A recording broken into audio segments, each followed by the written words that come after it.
Chapter 801. Outside the door, the old man stood with his hands behind his back. He seemed to be a little impatient from waiting. His arrogant brows were slightly furrowed, and his expression did not look too good. A moment later, Yi Qi and Shui Roer rushed over. When Yi Qi saw the old man outside the door, she suppressed her surging emotions and slowly walked up to him.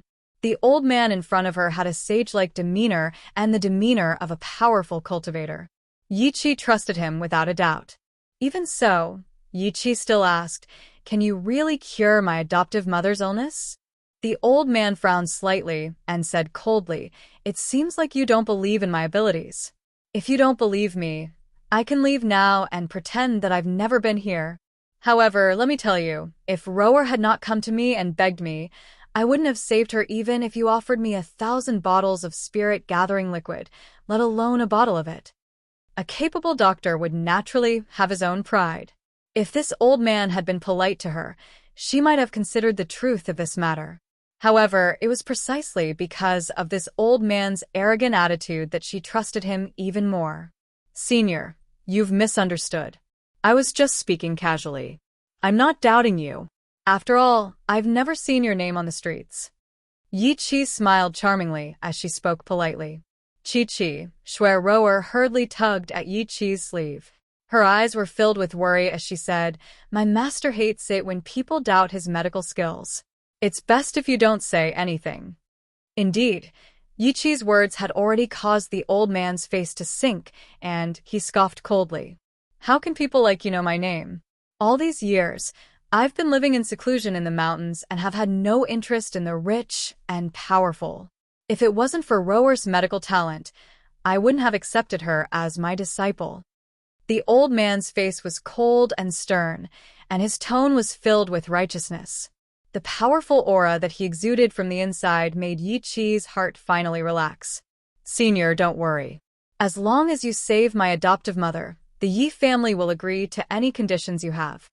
Yi Qi curled her lips slightly. Her adoptive mother's inability to give birth had been a sore point for many years. Furthermore, if not for that, his adoptive parents would not have been expelled from the Yi family. As long as his adoptive mother had a child, the Yi family would once again accept their family. The old man looked at Yi Qi arrogantly. "Give me a bottle of spiritual medicine. I can diagnose Madame Ye's illness immediately." Yi Qi was delighted. "The Yi family's business is managed by my elder brother, and he has all the spirit-gathering elixir. Senior, please follow me. I'll take you to see my elder brother." This time, if she really helped her godmother, Big Brother would definitely look at her in a different light. Yi Qi turned around and walked into the courtyard with Shui Roer and the old man following behind her. However, when they reached the courtyard, a fiery red figure suddenly descended from the sky and blocked their way. "Shui Roer, have you forgotten the warning I gave you? Who allowed you to come to this place?" Fire placed his hands on his hips and glared at him. Her jade-like face was filled with anger. Her bright red dress swayed in the breeze, as if it was dyed with blood. It was so red that it was dazzling to the eyes. Shui Roer's small face turned pale, and she subconsciously hid behind Yi Qi as she looked at Fire timidly. "Stupid girl, this is my house. How dare you be so impudent in my house? How did your parents educate you?" Chapter 802. Yi Qi glared at Fire angrily. But just as she finished speaking, Fire's figure suddenly appeared in front of her from a few meters away. With a pop sound, he slapped her face. "How my parents educated me has nothing to do with you. But right now, I will teach you a lesson on behalf of Yi Jingchen." Fire slightly raised his chin and said sarcastically. Yi Qi was stunned. She couldn't believe that Fire actually dared to make a move on her in the Yi residence. Especially since she hadn't noticed her movements just now. "How can you hit someone?" Shui Roer's voice was very weak, without the slightest bit of deterrence. Her eyes were filled with a pitiful light, making people want to love her. "I know that Miss Feng misunderstands me and thinks that I want to steal her man, but I really don't have any thoughts about that man. Why do you keep trying to cause trouble for me?" At the end of her sentence, Shui Roer's voice was filled with grief and indignation. If someone who didn't know the truth heard this, they would think that she had been wronged. Obviously, the old man was the one who didn't know. He sneered, his lips curling into a mocking smile. I really don't know how outstanding that man is, to the point that his woman thinks that my disciple wants to steal him away. Does she really think that her man is loved by everyone and that everyone will like him? I believe that with my disciple's eyes. She can't even compare to that man. Fire glanced at the old man as if she was looking at an idiot. Of course my sister's man is outstanding. Otherwise, your disciple wouldn't have peeked at him. Unfortunately, someone like your disciple is not even comparable to a 10,000th of my sister. Even if my brother-in-law were blind, he would still look down on her. Shui Rower's eyes darkened. She did not think that she could not compare to Yun Luofeng. It was only because Yun Xiao had met Yun Luofeng first that she was unable to get involved. If that man had met her first, the person who would have obtained his infatuation would definitely have been her. Haha. The old man was so angry that he laughed. This old man has lived for so many years, but I have never seen such an arrogant person. Not only is my disciple talented and beautiful, her personality is also excellent. You actually said that she can't compare to that woman? What a joke. It's just that doesn't like your brother-in-law. Otherwise, your brother-in-law would have already belonged to Ro. The old man glanced at Shui Rower, who was standing beside him, and his eyes were filled with pride. The man that my disciple has taken a fancy to will definitely be outstanding. Since she was not interested in him, it meant that the man was not good enough. Also, his voice paused for a moment before it suddenly became extremely sharp. Little girl, you are too rude. I want you to apologize to my disciple immediately. Otherwise, I will not treat Madame Yi. Yi Qi's heart suddenly trembled, and a hint of anxiety flashed across her eyes. Senior, I will definitely make her apologize to Rower. You must save my adoptive mother. With that, she turned to Fire. Her charming face instantly turned cold and shouted, Apologize to Rower now. Fire curled his lips. Even Yi Jingchen doesn't dare to speak to me like that. Who do you think you are? If it was anyone else, hearing Fire's disrespect towards Yi Jingchen, they would definitely suspect her identity. Unfortunately, Yi Qi's eyes were already red with anger. She couldn't even think straight. Chapter 803. As a guest of the Yi residence, you must listen to me. If you don't apologize to Ro, I'll kick you out and make you sleep on the streets. She thought that since she had put it this way, the little girl would definitely be a little afraid. However, to her disappointment, even though she had used threats, the little girl still had a look of indifference on her face. Just as Yi Qi was about to rebuke him, she suddenly caught a glimpse of a few people coming from the backyard. Her eyes suddenly lit up. Big brother, you're finally here. She only had eyes for Yi Shima.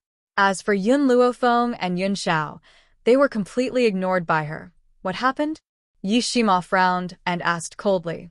Yi Qi glanced at Fire proudly. Isn't it because you have Big Brother backing you up? However, you probably didn't expect that in Big Brother's heart, the most important person will always be his adoptive mother. For the sake of his adoptive mother, he will definitely abandon you. Thinking of this, Yi Qi looked at Yi Shima and said, Big Brother, this is Rower's master. He claims that he has a way to cure adoptive mothers' infertility. What did you say? Yi Shima's heart skipped a beat. He put his hand on Yi Qi's shoulder excitedly and said, Are you serious? Can he really cure godmother's illness? Yi Qi nodded her head affirmatively. That's right. He has the ability to do so. However, this little girl has humiliated Rower just now, so he's planning to leave in a fit of anger. If you want him to stay, you must make this little girl apologize to Rower. A pair of proud eyes glanced at Fire once again, and a gloating smile appeared on her face.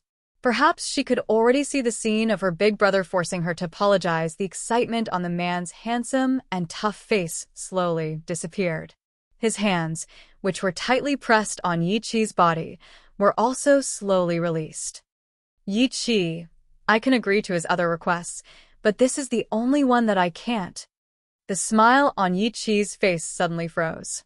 She widened her pretty eyes in shock and said in a slightly trembling voice, "Big brother, even now, you still want to protect her? Even if I have to disregard my adoptive mother?" She couldn't believe that the big brother she had always respected was this kind of person. For the sake of a little girl, he didn't even care about his godmother? Say no more. No matter what, I won't agree to it. Yishima's eyes turned cold, and he remained expressionless. The old man frowned. To him, it was easy for a little girl to apologize. He did not expect that Yishima would not agree no matter what. "Master." Shuero quickly pulled on the old man's sleeve and said in a low voice, "Don't forget why we're here."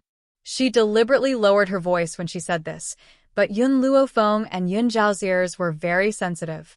No matter how low she lowered her voice, they could still hear it clearly. Yun Luofeng slightly raised his eyebrows as he lazily leaned against the tree. His evil eyes looked at Shuero with a smile that wasn't a smile, and there was a mysterious light in his eyes. As for Yun Xiao, no matter what Shuero's motive was, as long as her target wasn't Yun Luofeng, then it had nothing to do with him. He would not waste his time on unnecessary people. This old man is magnanimous and won't bother with a little girl. The old man arrogantly glanced at Fire, then turned his gaze to Yishima and said, "To be honest, if my disciple hadn't come to beg me, I wouldn't have treated her at all. Now that I've made a move, the treatment fee can't be low. Give me a bottle of spirit-gathering liquid first, then I'll diagnose Madame Ye's illness." Chapter 804. Spirit-gathering liquid? Yishima frowned.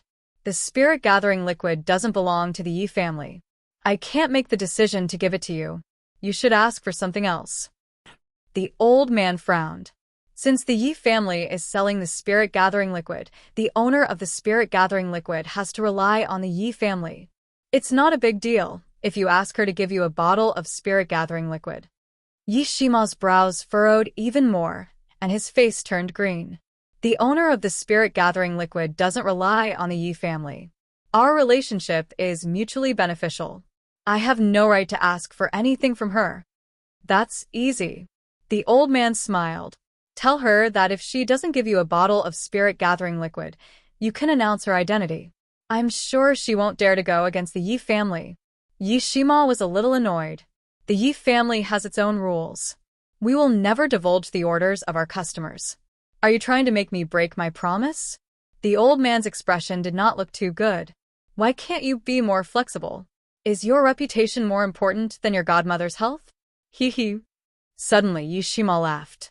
It was unclear whether he was laughing because he was amused or because he was angry at him. The Yi family has 500-year-old medicinal herbs that can be exchanged for the spirit-gathering liquid. If you can cure my godmother, I'll use my medicinal herbs to exchange for it. The prerequisite was that his godmother's health had to be fully recovered. Yun Luofeng glanced at Yishima with a smirk. If Yishima had asked for it, she would not have rejected him. However, he did not do so. Instead, he chose to use his medicinal herbs to exchange for the spirit-gathering liquid. Perhaps this was the reason why she liked Yishima, Mr. Yi. It's not impossible for me to cure Madame Yi. However, the cost of saving her isn't as simple as a bottle of spirit-gathering liquid. I'll need 10 bottles. 10 bottles of spirit-gathering liquid required 5,500-year-old medicinal herbs. The Yi family could only exchange for 4 bottles of spirit-gathering liquid at the moment. However, Yishima still clenched his teeth and said, "Sure, as long as my godmother gets pregnant successfully, I'll exchange for 100 bottles of spirit-gathering liquid for you, let alone 10 bottles." At worst, he would shamelessly go back to the Yi clan and earn enough medicinal ingredients to exchange for 10 bottles of spirit-gathering liquid for his adoptive mother. In the end, Yishima added, "The condition is that you must cure my godmother's illness first." The old man's face darkened. He had demanded an exorbitant price just now to force Yishima to agree to his previous request. Who would have thought that he would agree immediately? The old man was well aware of his own capabilities. He did not have the ability to treat Jun Fengling at all. At this moment, he suddenly wanted to retreat. Unlike Yi Qi, Yishima was cunning and not as gullible as Yi Qi. It wouldn't be that easy to swindle the spirit-gathering medicinal liquid from him. If not for the fact that he only had 400-500-year-old medicinal herbs with him and was still missing one, he would not have thought of using this method to swindle Yishima. Thinking of this, the old man's eyes turned a few times, and a glint flashed across his eyes. He put his fist to his lips, coughed twice, and said, "Good. I agree to treat Madame Yi first. However, as a condition of treating her, I want to add one more condition." Chapter 805. He raised his chin slightly and looked down at the little girl. "Ask this girl to kneel down and apologize to my disciple." Since Yishima loved this little girl so much, he would definitely not agree to his conditions. In that case, he would be able to retreat with a good reason. Sure enough, Yishima's eyes darkened and he said coldly, "I told you, I will never agree to this request of yours." The old man raised the corner of his lips. "If you don't agree, then I can only forgive you. Goodbye. Rower, let's go." After saying that, he turned around and was about to leave. "Wait." Yichi stamped her feet anxiously. "Big brother, so what if you ask this girl to apologize? Is this girl more important to you than my adoptive mother?" Yishima's face turned cold. "Yichi, shut up. What right do you have to shut me up?" Yichi turned to Fire angrily. "This little girl is so young, but her methods are very clever. Of course, I believe that someone must have instructed her to do this. Otherwise, she wouldn't have seduced you like this." Yishima was stunned. He did not expect Yichi to think that he and Fire were crooked. "Yichi, what nonsense are you talking about?" He frowned slightly. "Fire, this girl has a special identity. If you want to be rude to her in the end, don't blame me for not warning you." Yichi saw that Yishima was protecting Fire, and she felt sour in her heart. Her identity is quite special. She is the future mistress of the Yi family. "Big brother, I was wrong about you. I didn't expect you to be a pedophile." Yishima was furious. "Who said that to you?" Yichi laughed mockingly. "Why? Did I hit the nail on the head? I'm just reminding you as a sister that this little girl is not a good person. She got close to you for the sake of the entire Kargalic. That's why she destroyed everything and didn't allow you to diagnose her body. She was afraid that she would steal your position after having a baby, and you still believe in her so deeply." Yichi's voice unconsciously rose, and she looked very angry. "But what about you? Are you worthy of your adoptive parents by doing this?" Yishima clenched his fists tightly. He took a deep breath to suppress his urge to beat Yichi up. Right at this moment, a burst of laughter suddenly came from outside the courtyard. It was exceptionally clear in this quiet courtyard. "What did do to me? Tell me about it. I'm also very curious as to how he let me and Brother Yi down." Yichi's body trembled. She slowly turned around and looked at the man and woman who were striding down from the horse. Her eyes reddened and tears of grievance rolled down her cheeks. "Godfather, godmother, you're finally back." Dressed in bright red clothes, like a bright red flame, he hurriedly strode in from outside the courtyard. Yun Luofeng was startled. His evil eyes flashed as he murmured, "It's them?" Obviously, she still had a deep impression of the woman who had asked for their names in the forest of no return. However, she did not expect that she was Yishima's adoptive mother. "Godmother." Yishima finally relaxed. "Didn't you go to look for my brother? Why are you back so soon?" June Fengling raised her eyebrows slightly. "I heard that something happened in Kargalic, so I rushed back with your godfather." Can you tell me what happened?" Then, she glanced at Yun Luofeng. The moment she saw the two of them, she was stunned. Chapter 806. Godmother, here's what happened. Yishima looked at Yichi and said, Shuero fell in love with Miss Feng's man and deliberately asked Yichi to target Miss Feng. She even claimed that Miss Feng instructed Fire to seduce me. Then, you and Godfather came back, Miss Feng? June Fengling had not recovered from her shock when she heard Yishima's words. Her eyes flashed with surprise. Godmother, let me introduce two people to you. Yishima smiled. These two are my new friends. Her name is Feng Luo Yun, and the other is her man, Xiao Yun. Jun Fingling's gaze gradually shifted from Yi Shima to Yun Luofeng. She raised her eyebrows slightly. Didn't you say that your name is Lin Ruobai? And you? She turned to Yun Xiao. Isn't your name Yun Mo? Yi Qi, who had wanted to complain, was stunned after hearing Jun Fingling's words. Her face was full of shock. Godmother knew them? In comparison, Yun Luofeng, who had been exposed on the spot, was not embarrassed at all. She said seriously, Lin Ruobai is my nickname. Oh, is that so? Since your surname is Feng? Why is your nickname Lin? Because my mother's surname is Lin. As far as I know, your mother's name is Bai Ling. Jun Fengling smiled. That smile was very proud, as if using words to choke Yun Luofeng was something to be proud of. Who told this girl to claim that her name was Lin Ruobai? If she had not given them a fake name, she would not have searched for them for so long. Fortunately, the heavens were watching over her, and she finally found them. The smile on Yun Luofeng's face slowly disappeared. His breathing gradually became heavier. You know me? At this moment, Yun Xiao, who had not been paying attention to this dispute, finally turned his face because of the matter involving Yun Luofeng. His cold eyes faintly revealed a cold glint. Under his cold gaze, Jun Fengling curled her lips into a faint smile and looked straight at Yun Luofeng. I don't know you, I only know Yun Luofeng. She looked heroic. If you're Yun Luofeng, then you're someone I know. Yun Luofeng narrowed his eyes, and a dangerous light flashed through them. Then, what is your relationship with her? I'm her mother-in-law. What relationship do you think I have with her? The smile on Jun Fingling's face deepened. She stared at Yun Luofeng with a pair of half-smiling eyes. Yun Luofeng's face finally froze. She said she was her mother-in-law, which meant she was Yun Zhao's mother? After hearing this, Yun Zhao's expression changed for a moment, but it quickly became paralyzed again.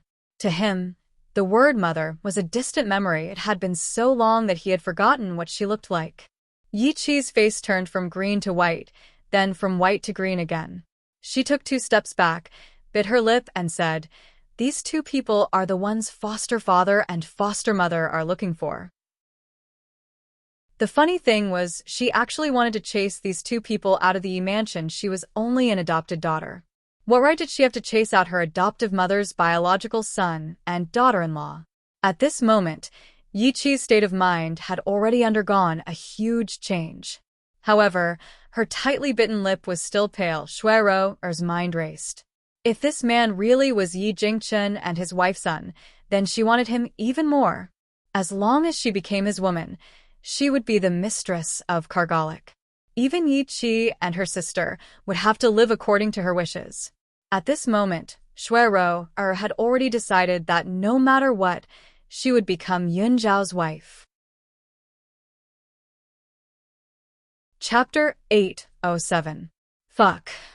At this moment, Yi Shima, who was already dumbfounded, suddenly cursed. Isn't Feng Luo Yun Luo Feng? Xiao Yun is Yun Xiao. I didn't realize this at first. Sister, you've lied to me. At this moment, he finally understood why he had such a good impression of these 2 people he had never met before. So, Yun Xiao was his brother, Yi Jingchen was not overwhelmed by the joy of the family reunion. He turned to Yi Shima and asked, Can you repeat what happened just now? Godfather, in short, these people slandered Fire for seducing me under sister-in-law's orders. They even forced Fire to apologize to Shuiro. I didn't agree, which caused this dispute. Yi Jingchen's face gradually darkened, and his gaze gradually fell on Yi Qi. Seeing the man's fierce gaze, Yi Qi's heart trembled. Godfather, is what your brother said true? Yi Jingchen interrupted Yi Qi sternly. Yi Qi bit her lips and lowered her head. I'm sorry, Godfather. I didn't know they were brother and sister-in-law. It was because the doctor that brought claimed that he could treat Godmother's body. However, because of Fire's rude words, Senior was unwilling to treat Godmother. I wanted Godmother to be pregnant, so I asked Fire to apologize to Roer. At this moment, the old man saw that the situation was not good and wanted to sneak away. However, before he could take a step forward, Yi Qi had already led the topic to him. Instantly, his expression changed. Yi Jingchen slightly raised his eyebrows. His sharp gaze shot towards the old man like a knife and said coldly, "If you want fire to apologize to Shui Roer, then I want to see if you have the ability to do so." Yi Qi's eyes widened in shock. Didn't Godfather love his godmother like a treasure? She thought that after she said such words, her godfather would definitely think about her godmother's health first. She didn't expect him to be the same as her brother and protect this little girl without caring about anything. Where did this girl come from? Why were they so protective of her? The old man's expression turned cold. If that's the case, then pretend that I was never here. Roer, let's go. He turned around and was about to leave the Yi residence. However, just as he took a step forward, a heroic laughter suddenly rang out from behind him. Did you just say that you can heal my body? Jun Fengling raised her lips slightly and walked slowly to Yi Jingchen's side. She raised her eyebrows and sneered. Yi Qi was overjoyed. Her anxious heart was finally at ease. As long as Godmother wanted to treat him, based on her authority in Kargalik, Godfather would definitely not say anything against her. That's right. The old man gritted his teeth. Even now, he still claimed that he could cure Jun Fengling's illness. He would never admit that he was here to deceive others.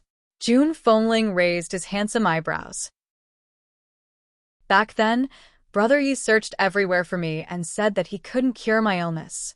Now, you claim that you can cure me. So, I just want to ask, what is your name on the mainland? You don't deserve my name. The old man raised his head pretentiously. He was about to say that Jun Fengling did not deserve to know, but he was interrupted by Yi Qi. Mother, his name is Wu Lin. These years, he has been living in seclusion in the mountains. This is why his name isn't as famous as the other doctors. Chapter 808. In an instant, the old man's expression changed, and he glared at Yi Qi fiercely. Shui Roer's expression did not look too good either. If she had known earlier, she would not have told this idiot her master's name. This idiot really couldn't do anything right, but he was good at spoiling things. Woolings? Jun Fengling laughed. Why have I never heard of such a name in the mainland? May I know who your master is? The old man's face was ashen. He clenched his fists tightly as cold sweat dripped down his back. You've never heard of me. I can only say that you're too ignorant. I dare say that my medical skills are not the best in the world, but I'm definitely second. Is that so? The smile in Jun Fengling's eyes deepened. She slowly walked towards the old man and raised her eyebrows, saying, "Then treat me now. I want to see how good you are." The old man gritted his teeth. I won't take back what I said. If that girl doesn't apologize, I won't do anything. Hua. Just as the old man finished speaking, an ice-cold longsword was suddenly pressed against his neck, causing his body to suddenly stiffen. He looked up blankly and saw the woman's valiant and formidable demeanor. She was dressed in red, like the wind and fire, domineering and enchanting. Either you treat me, or you choose to die. There's no way fire can apologize. The old man was completely dumbfounded.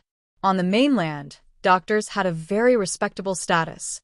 No matter how powerful a person was, he or she would have to be polite to a famous doctor. However, he did not expect that Jun Fengling, this vicious woman, would be so overbearing that she would threaten him with a sword. The old man swallowed hard, his heart trembling. How could he treat Jun Fengling's physical condition? Or do you not know how to treat it at all? Jun Fengling narrowed her eyes. You came here to cheat and cheat. The old man's eyelids twitched a few times. You. What nonsense are you talking about? You know very well whether I'm spouting nonsense or not. Jun Fengling exerted force with the sword in his hand, and a bloody gash appeared on his neck. You should know the price of coming to Kargalik to deceive people. Cold sweat trickled down the old man's forehead, and his face was pale. Under Jun Fengling's coercion, he could not hold it in, and knelt on the ground with a thud. Madam Yi, I was wrong. I shouldn't have come to the Yi residence to deceive you. I can't cure your illness at all. Please let me go. The old man kowtowed heavily. Compared to saving his life, he didn't care about any dignity.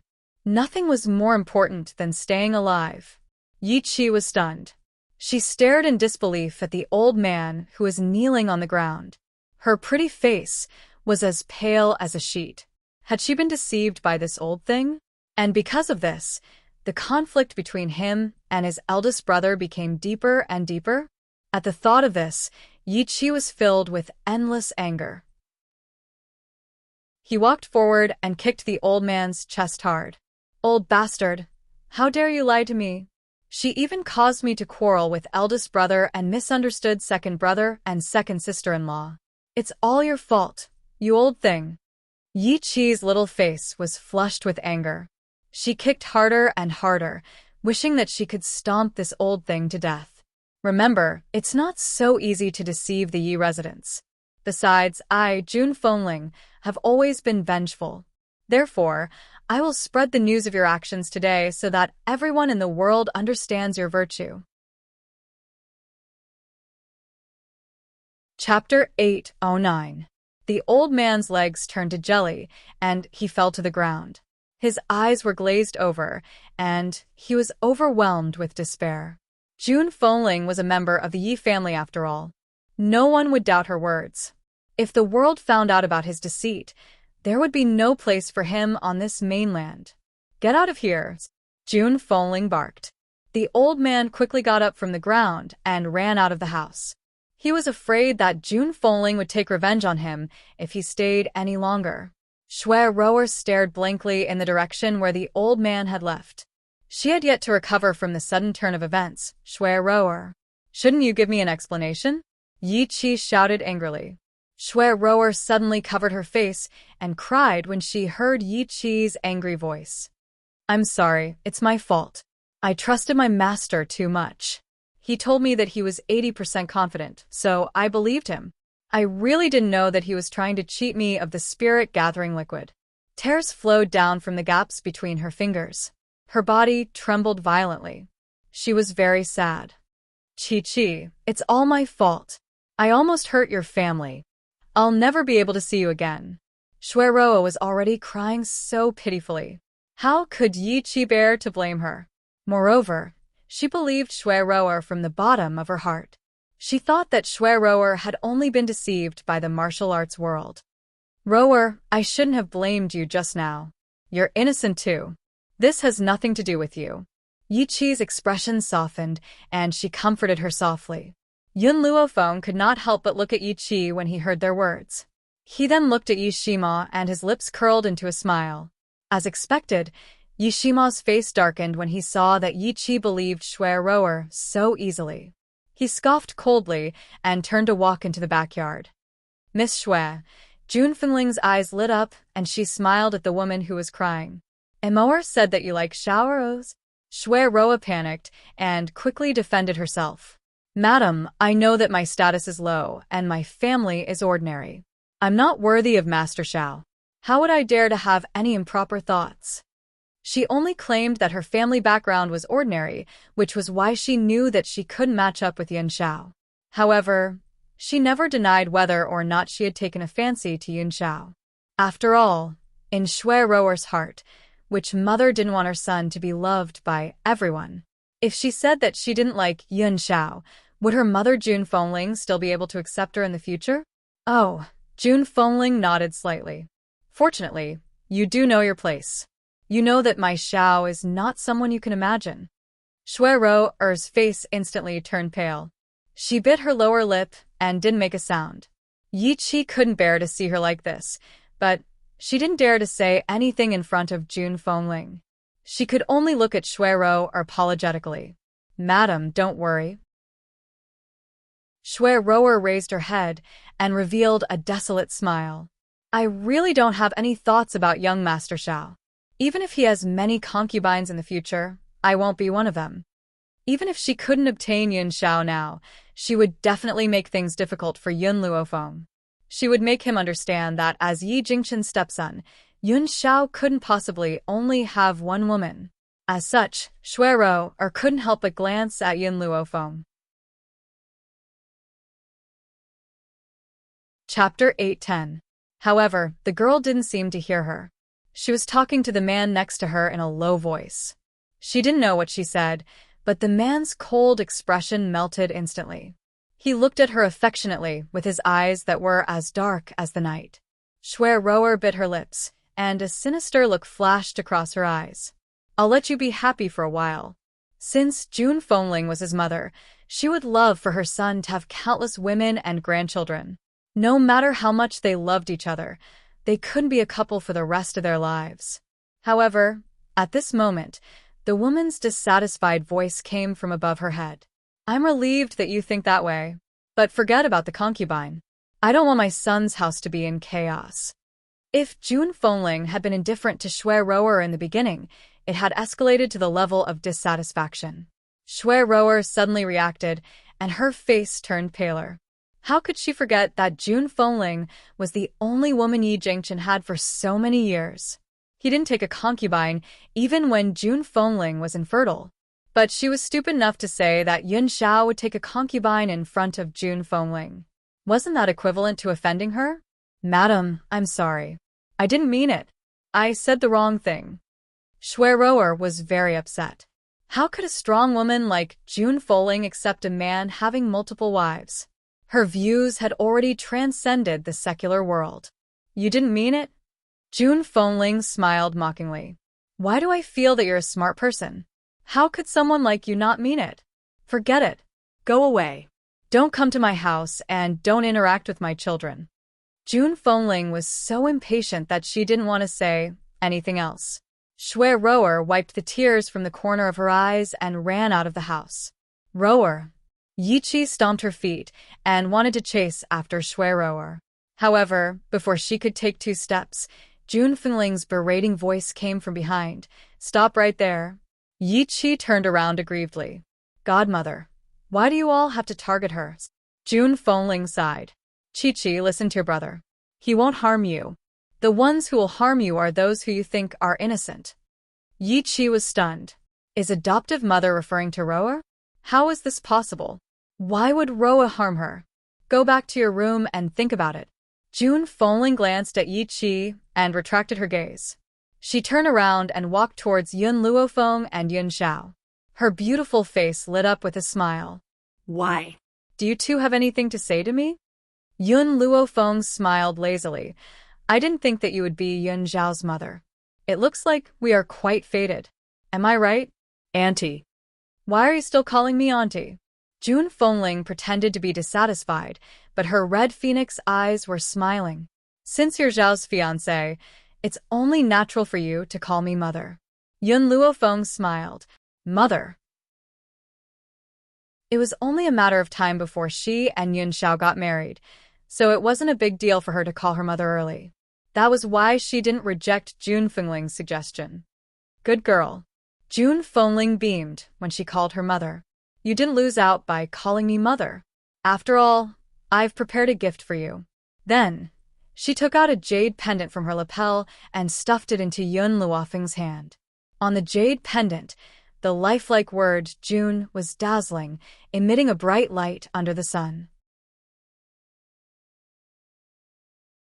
Chapter 8:11. When they saw June Fengling take out the jade pendant, Yi Jingchen and Yi Qi were stunned.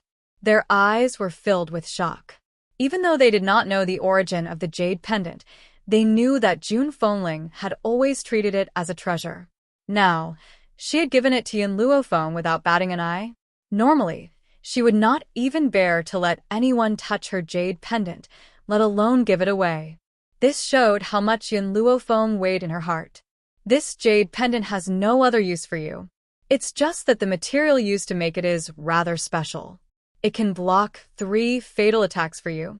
However, it can only be used 3 times. After 3 times, it will become an ordinary jade pendant. Yun Luofeng was stunned. Does this jade pendant have any special meaning for you? Isn't it a little inappropriate for you to give it to me like this? June Fengling smiled. This jade pendant was given to me by my father, your maternal grandfather. It has been with me for many years.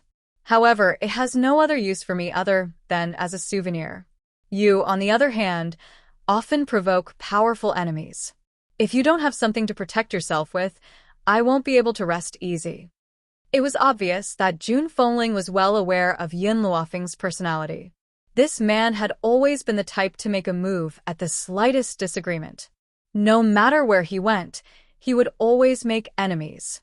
This was why she took out the jade pendant she loved so much. Yun Luofeng was touched.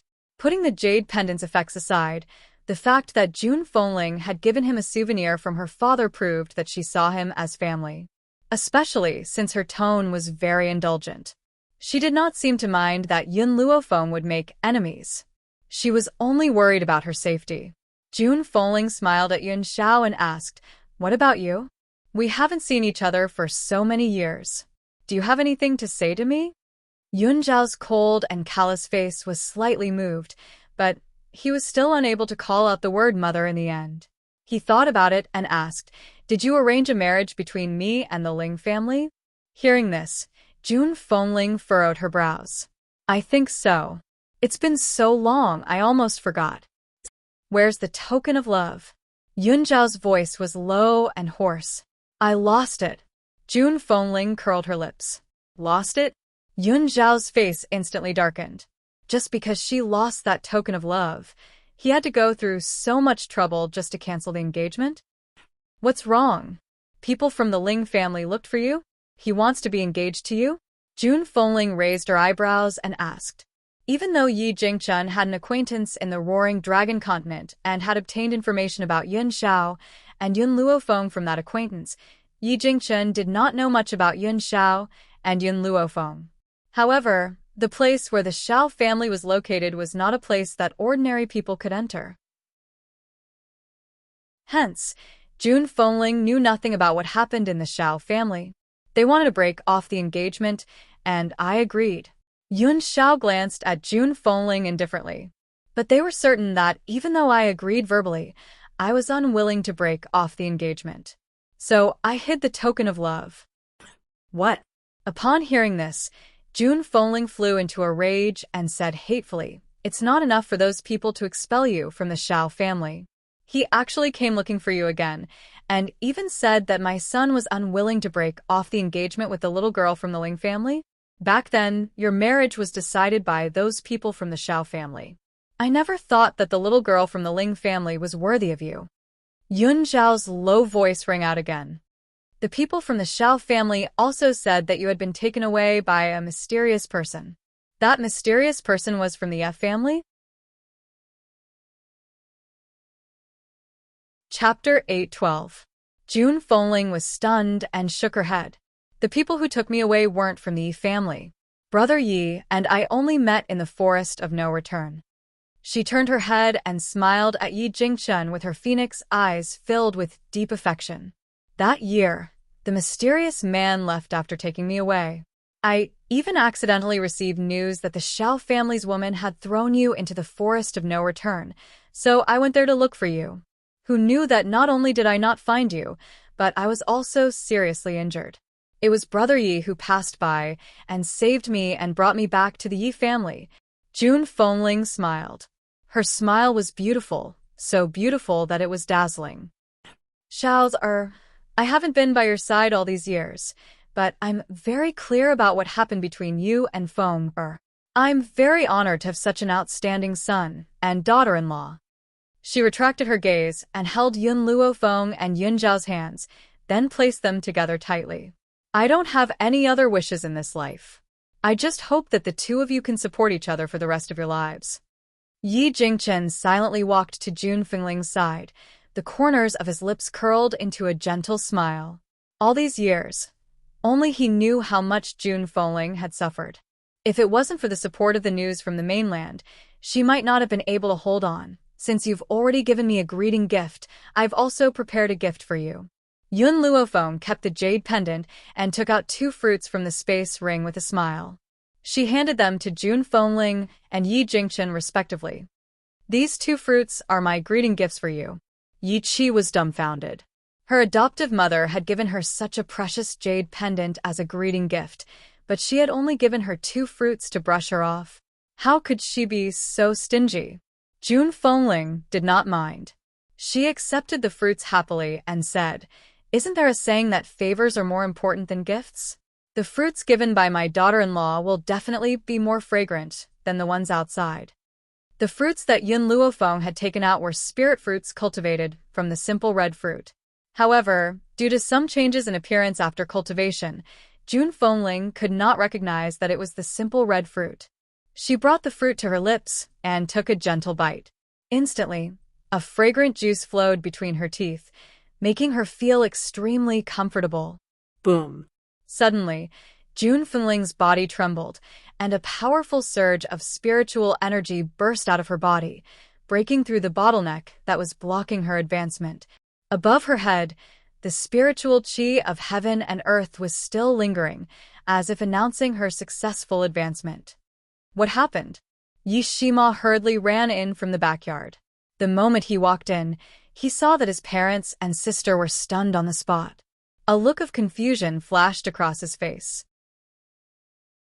But very quickly, he was also stunned.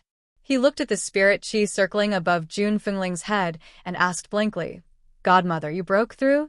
Godmother had been stuck at the bottleneck for a few years and had not shown any signs of breaking through. Why did she suddenly break through now? Jun Fengling was the first to return to her senses.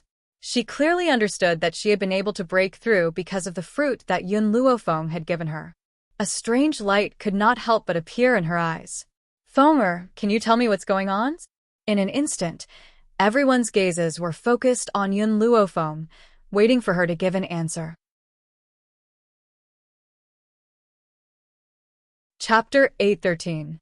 Yun Luofeng shrugged. "Your luck is quite good. You just happened to be at a bottleneck, so you could use the spirit fruit to break through." Of course, there was another reason why Jun Fengling could break through.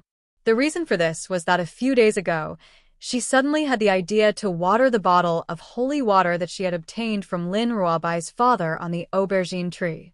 However, she still did not know what effect the spiritual fruit would have after being watered with holy water, so she took this opportunity to experiment. He did not expect the spiritual fruit to be more useful than before, as it could help venerable spiritualists break through. It was indeed beyond her expectations. Thinking of this, Yun Luofeng couldn't help but look towards Yun Xiao. "These things are useless to me." Yun Xiao saw through Yun Luofeng's thoughts and explained. The cultivation technique that he had learned was rather special. These items that borrowed external forces to break through were of no use to him. Yun Luofeng raised his eyebrows, but he was not disappointed at all. As long as he became a venerable spiritualist, he would be able to dual cultivate with Yun Xiao. At that time, both of their strengths would increase. "Sister-in-law, I didn't expect you to have such a good thing." Yi Shima looked at Yun Luofeng resentfully. "Why didn't you give me a greeting gift?" Yun Luofeng glanced at Yi Shima. "If you encounter a bottleneck when you break through to become a venerable spiritualist, I can sell you a fruit." The corners of Yi Shima's mouth twitched, and his eyes were filled with resentment. "Sister-in-law, you're biased. You're the one who gave them to my adoptive parents. Why should I have to spend money to buy them?" Yun Luofeng nodded in agreement. "I am indeed very biased, but there is nothing I can do about it." "Who asked me to be biased?" Yi Shima was so aggrieved that he was about to cry. His eyes were filled with resentment, as if he had been abandoned. "Big brother Yi." Yun Luofeng did not know whether to laugh or cry. She patted Yi Shima's shoulder and smirked. "Forget it. I won't tease you anymore. I'll give you one of these spirit fruits when you become a venerable spirit." Yi Shima finally smiled. Yun Luofeng's guarantee was more important than anything else. Yi Qi also wanted Yun Luofeng's spirit fruit, but when she thought about what she had done to him before, she couldn't bring herself to say it. Yun Luofeng raised his eyebrows and looked at Jun Fengling. "I heard that you're infertile?" Jun Fengling nodded, sighed, and said, "The hidden illness from back then has caused me to be unable to have children now, and I've found countless famous doctors to treat it. Because of this, they were chased out of the Yi family." "Let me see," Yun Luofeng said after thinking for a while. "All right." Jun Fengling knew Yun Luofeng's strength, so she didn't refuse. She smiled. "However, you don't have to feel burdened. It's fine even if my body can't be cured." It's just a pity that I can't give Brother Yi a son or daughter. She already had Yun Xiao, so naturally, she did not mind. Therefore, she regretted that she could not leave a trace of Yi Jingchen's bloodline. Do you need to take my pulse? Jun Fengling looked up and stretched out her wrist. I never take the pulse when I treat a patient. To her, she only needed to look at a person to know their illness. Therefore, the first time she saw Jun Fengling, she knew the condition of her body. However, that was only a rough observation. If she wanted to understand more, she would have to observe carefully. After a long time, Yun Luofeng withdrew his gaze. I understand your illness. It's not a big problem. I can treat it. Chapter 8:14. I can treat you. The girl's light voice was like a heavy hammer that hammered into the hearts of everyone present, causing their hearts to tremble. Jun Fengling stared at the girl in a daze, clearly unable to react to her words. Are you telling the truth? Could she really treat her? Yun Luofeng nodded slightly. I'm lacking some herbs. Get someone to bring me those herbs later. From today onwards, I'll start treating your illness. Jun Fengling and Yi Jingchen looked at each other and saw the excitement in each other's eyes. If she could really get pregnant, the Yi family would no longer have the right to expel them from the family. All right. Yi Jingchen suppressed the excitement in his heart and said, Give me the list of herbs you need. I'll send someone to get them right away.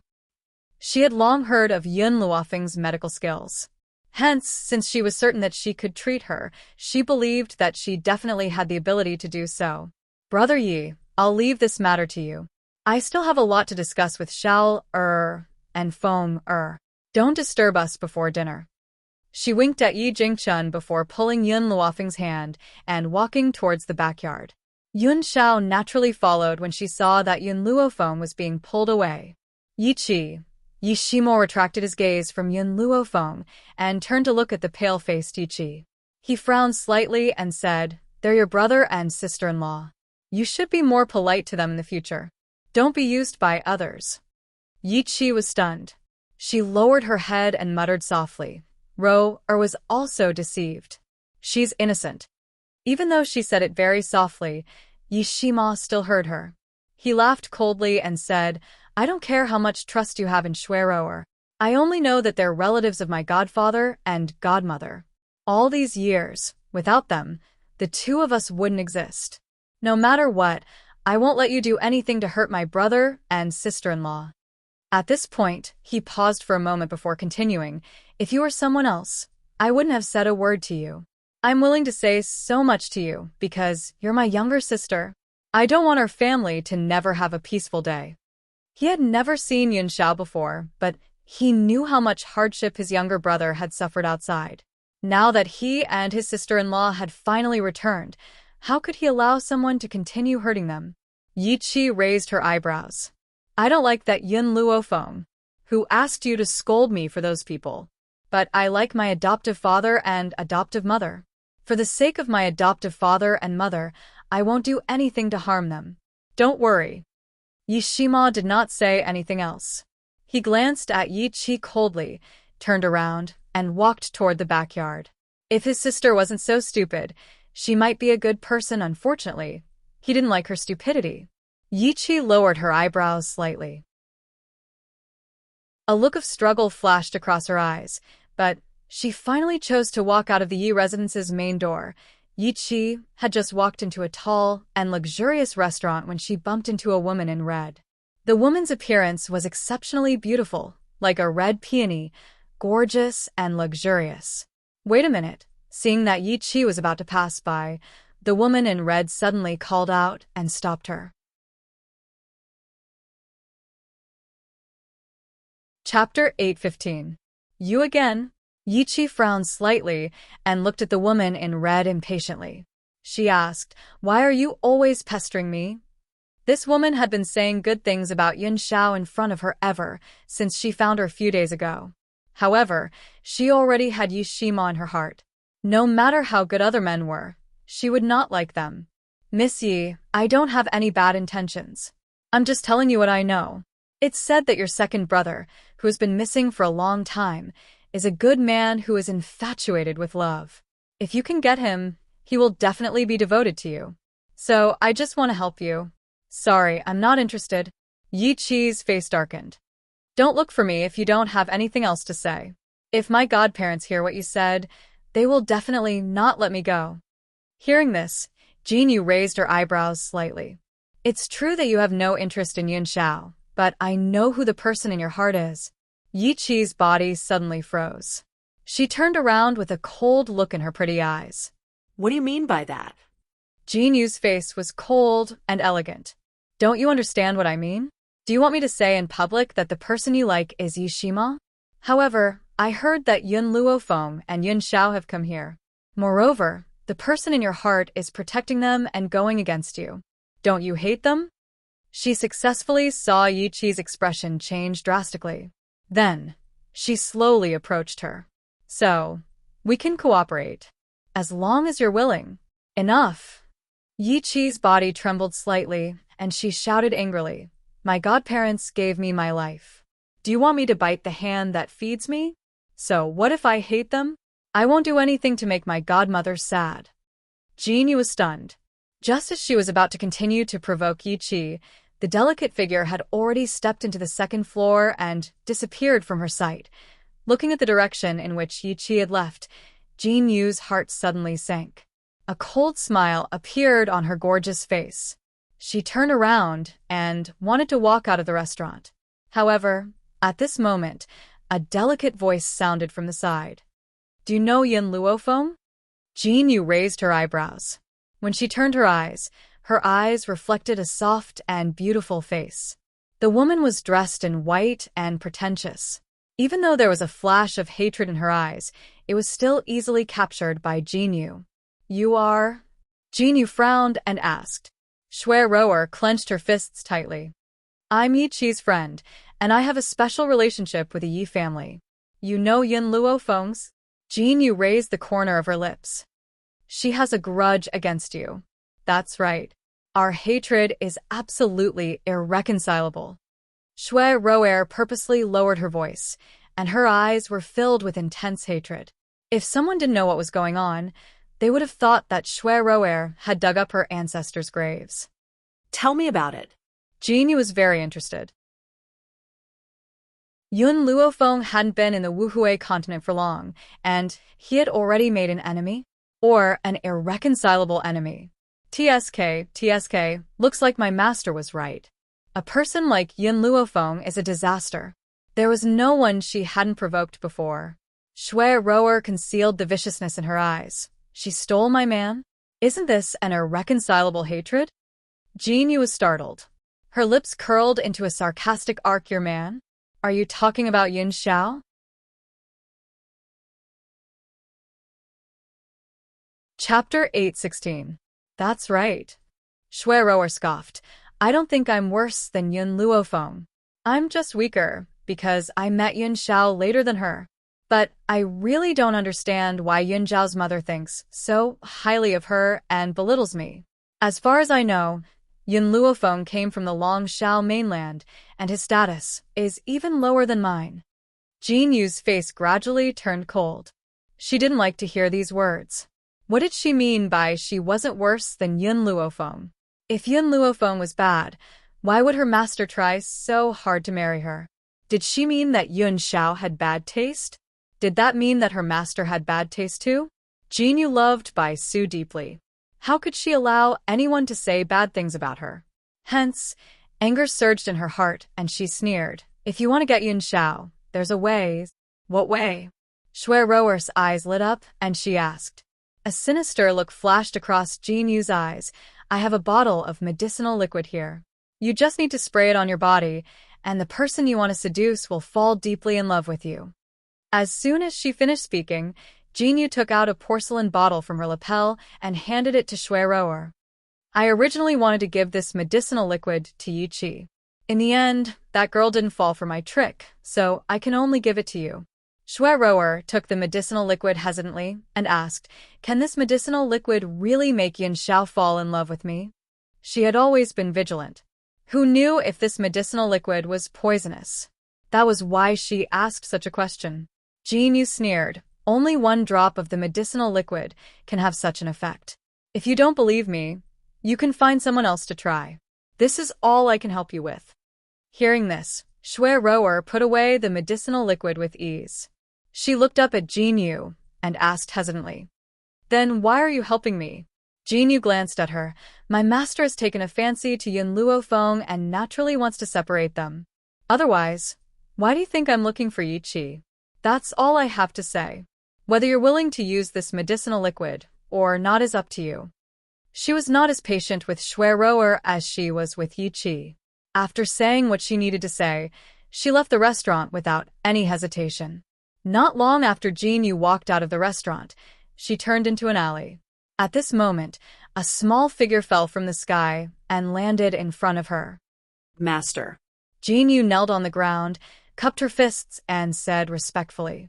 Standing in front of her was a little boy of a few years old. He looked very cute, but his face carried a demonic charm and coldness that did not match his age.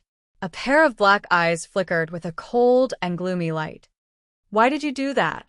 Bai Su slowly walked towards Jinyu and gently raised her chin, looking down at the woman who was kneeling on the ground. "Don't you know that Yun Xiao is immune to all poisons? Your charm has no effect on him."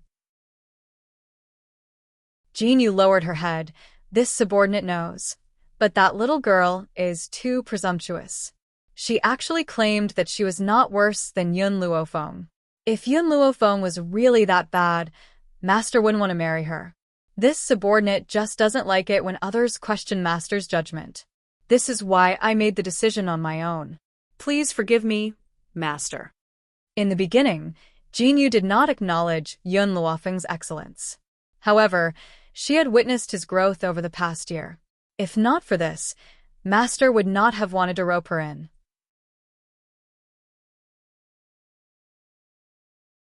Chapter 8:17. Forget it. I can forgive you for this, but you can't make decisions on your own in the future. Bai Su raised her hand and helped Jinyu up from the ground. Our plan to make use of the Yi family has been destroyed. Now I can only recover from my injuries. Yes. Jinyu raised her head and her expression returned to its usual coldness. In the private room of the restaurant, Yi Qi looked at the table full of dishes and had no appetite. She leaned against the back of the chair tiredly and lowered her head. At this moment, the door of the private room was opened. When she saw Shui Rower walking in, her eyes suddenly lit up. She stood up and said, "Rower, you're here?" Shui Rower smiled gently. Her picturesque eyebrows relaxed, and she walked towards Yi Qi. "Qi, you must have waited for a long time, right? Sorry, I had something to attend to, so I'm late." "It's okay." Yi Qi waved her hand generously. "These dishes are a little cold. I'll get the waiter to heat them up later. By the way, Rower, where did you go just now? Why are there straws on you?" Yi Qi raised her hand and brushed away the straw on Shui Rower's back. Her eyes were full of curiosity. At this moment, she did not see the fluster in Shui Rower's eyes when she brushed away the straw. I don't know where I got it from." Shui Rower calmed down and smiled. "It's getting late. Let's eat first. You should go back after that. Otherwise, Madam, you will definitely be angry. I don't want to destroy the harmony of your family because of me." Shui Rower lowered her head sadly. Her face was full of depression. Her expression seemed to be happy that Yi Qi's family was reunited, but at the same time, she was sad that Yi Qi could no longer be friends with her. Yi Qi originally wanted to question Shui Rower if she really wanted to hit on Yun Xiao. However, seeing her like this, she could not say anything. She opened her mouth to comfort Shui Rower. However, before she could say anything, a burly man broke through the door and said while panting, "Rower, something happened to your family." "What did you say?"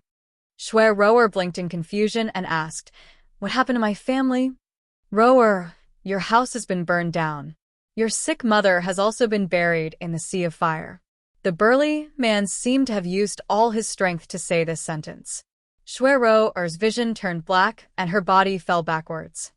"Rower!" Yi Qi reacted quickly and held Shui Rower's body. Her voice was trembling. "How did this happen? Why would there be a fire in Ro-er's house for no reason? Just when Yi Qi's eyes were filled with anxiety, Shui Ro-er, who had her eyes closed, opened her eyes and made eye contact with the burly man. I don't know what happened either. The muscular man's eyes flickered as he said, I heard from the neighbors that there's a little girl in red clothes around Ro-er's house.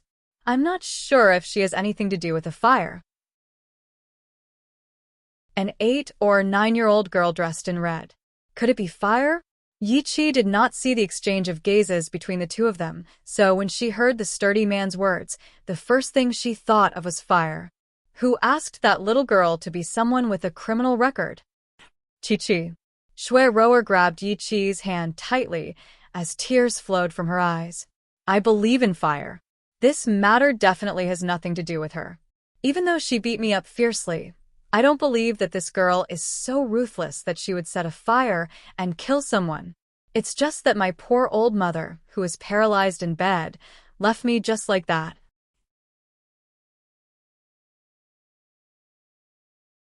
Chapter 8:18.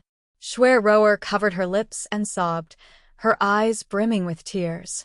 Her words sounded like she was exonerating fire, but in fact, she was telling Yi Qi that the person who set the fire and killed people was fire. That girl had beaten her up so fiercely back then. What else could she not do? Yi Qi was so angry that she almost rushed over to settle the score with fire.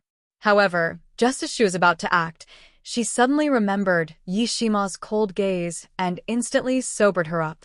Ro-er, let's go to the Yi residence first. I'll ask if she was the one who did this. Besides, you have nowhere to go now, so I'll ask my adoptive mother to let you stay for a few days. Shui Ro-er was stunned. She even forgot to cry. According to Yi Qi's personality, after hearing this, shouldn't she immediately kill fire to avenge her? But why did she have to ask about the truth? But no matter what, he could stay in the Yi residence tonight. As long as he stayed there, he would have a chance to get Yun Xiao. Once Yun Xiao fell in love with her, she would have the right to speak in Yi City. Compared to the disputes in the outside world, the Yi residence was happy and harmonious. However, at this moment, a servant walked in from outside and hurriedly reported, Master, Madam, Mrs. Back. Miss Shui has also come with her. Outside, everyone called Yi Jingchen young master, but the servants in the Yi residence all called him master. Hearing that Shui Ro-er had come to the Yi residence again, Yi Jingchen and his wife's faces did not look too good. I've already said that my family does not welcome that girl. Why is Qi so disobedient? Jun Fengling frowned. Besides, I told Qi to stay at home and reflect on her mistakes. Who allowed her to go out? Madam, Miss claimed that Miss Shui's house was caught in a fire and there is no other place to live now.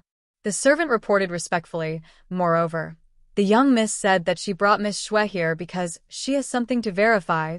Jun Fengling's eyes darkened. Let them in. I want to know what they are here to verify. As Jun Fengling's adopted daughter, Yi Qi did not need to report to Jun Fengling to see her. However, she had brought Shui Ro-er with her, which was why she was stopped. Yun Xiao remained expressionless in the face of all of this. Her expression was cold as she silently peeled the skin of the grape for Yun Luo foam, before placing the sparkling and translucent flesh by her lips. Ahem. Jun Fengling coughed and glared at Yi Jingchen. Look at how considerate my son is. How warm. Why don't you learn it? Yi Jingchen chuckled and hugged Jun Fengling's shoulder. You should have told me earlier if you wanted me to feed you grapes. When have I not satisfied your request? Jun Fengling slapped Yi Jingchen's hand away and said coquettishly, Do you need me to tell you this? Doing it yourself and needing me to remind you to do it are completely different. If you want me to give you advice, then this matter is meaningless. I think you should ask my son for advice. Yi Jingchen coughed awkwardly. He was already an old man, yet he still wanted to ask a junior for advice on how to please a woman? However, if he could make Jun Fengling smile, it was not impossible for him to ask for advice. However, if the old antiques of the Yi family knew about this, they would probably nag them for a long time. While Yi Jingchen was deep in thought, Yi Qi and Shui Ro-er had already walked in. At this moment, Shui Ro-er looked extremely weak. Her face was pale as if she had just suffered a huge blow and would collapse at any time.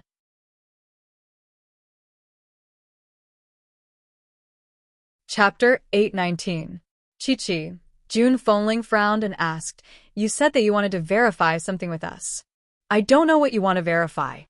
Yi-Chi looked at the fire who was sitting at the table and eating an apple. Adoptive mother, just now Rower's house was caught in a fire. According to witnesses, they saw the fire appear there, so I wanted to verify where the fire went half an hour ago. Fire took a bite of the apple, looked up at Yi-Chi, and said in a childish voice, "You mean I set fire to her house?" Yi-Chi bit her lips. "That's not what I meant. I'm just here to ask where you were at that time. Even if you don't mean that, you're still suspecting that I set the fire." Fire sneered and stood up. He threw half of the apple in his hand at Rower. Rower was caught off guard.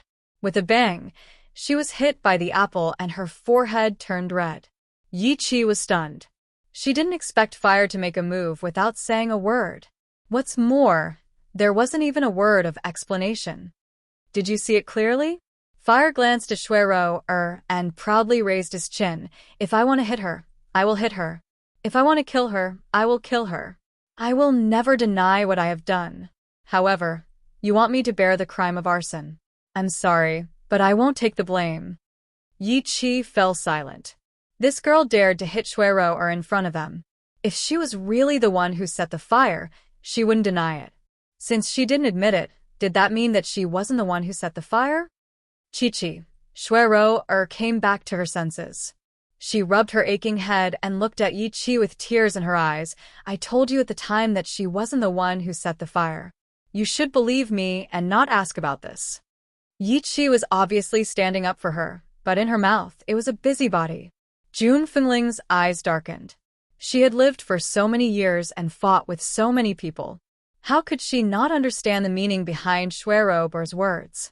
Since it has been proven that the fire was not set by fire, then there is nothing else. June Fengling turned to look at Rower. "I know that you have nowhere to go these few days, but unfortunately, I don't have any extra rooms for you in the Yi residence. You should go to the inn to stay." Rower's expression changed. The Yi residence was so big, how could there not be extra rooms? June Fengling did not want her to stay at all. "Madam." Rower hurriedly knelt down and kowtowed. "Please take me in. I won't stay here for long, just a few more nights. I promise I won't cause trouble for Madam, nor will I spy on young Master Xiao." After she finished kowtowing, she hurriedly knelt in front of Yun Luofeng and said pitifully, "Miss Yun, I know you have some misunderstandings about me, but I swear that I really have never had any thoughts about young Master Xiao. I beg you to let me stay for a few days. I am willing to be your maid and serve you. I'll let you be complacent for now. When I successfully obtain Yun Zhao's favor, I'll make you pay the price for today's matter." Rower lowered her eyes, and a ruthless glint flashed across them. "Godmother." Yi-Chi could not bear it, and was about to speak up for Rower when June Fengling stopped her coldly. "Enough. It was my idea not to let you stay. Don't harass my daughter-in-law. If you insist on doing so, don't blame me for being rude." She slammed her palm on the table. In an instant, the table split into two and fell to the ground.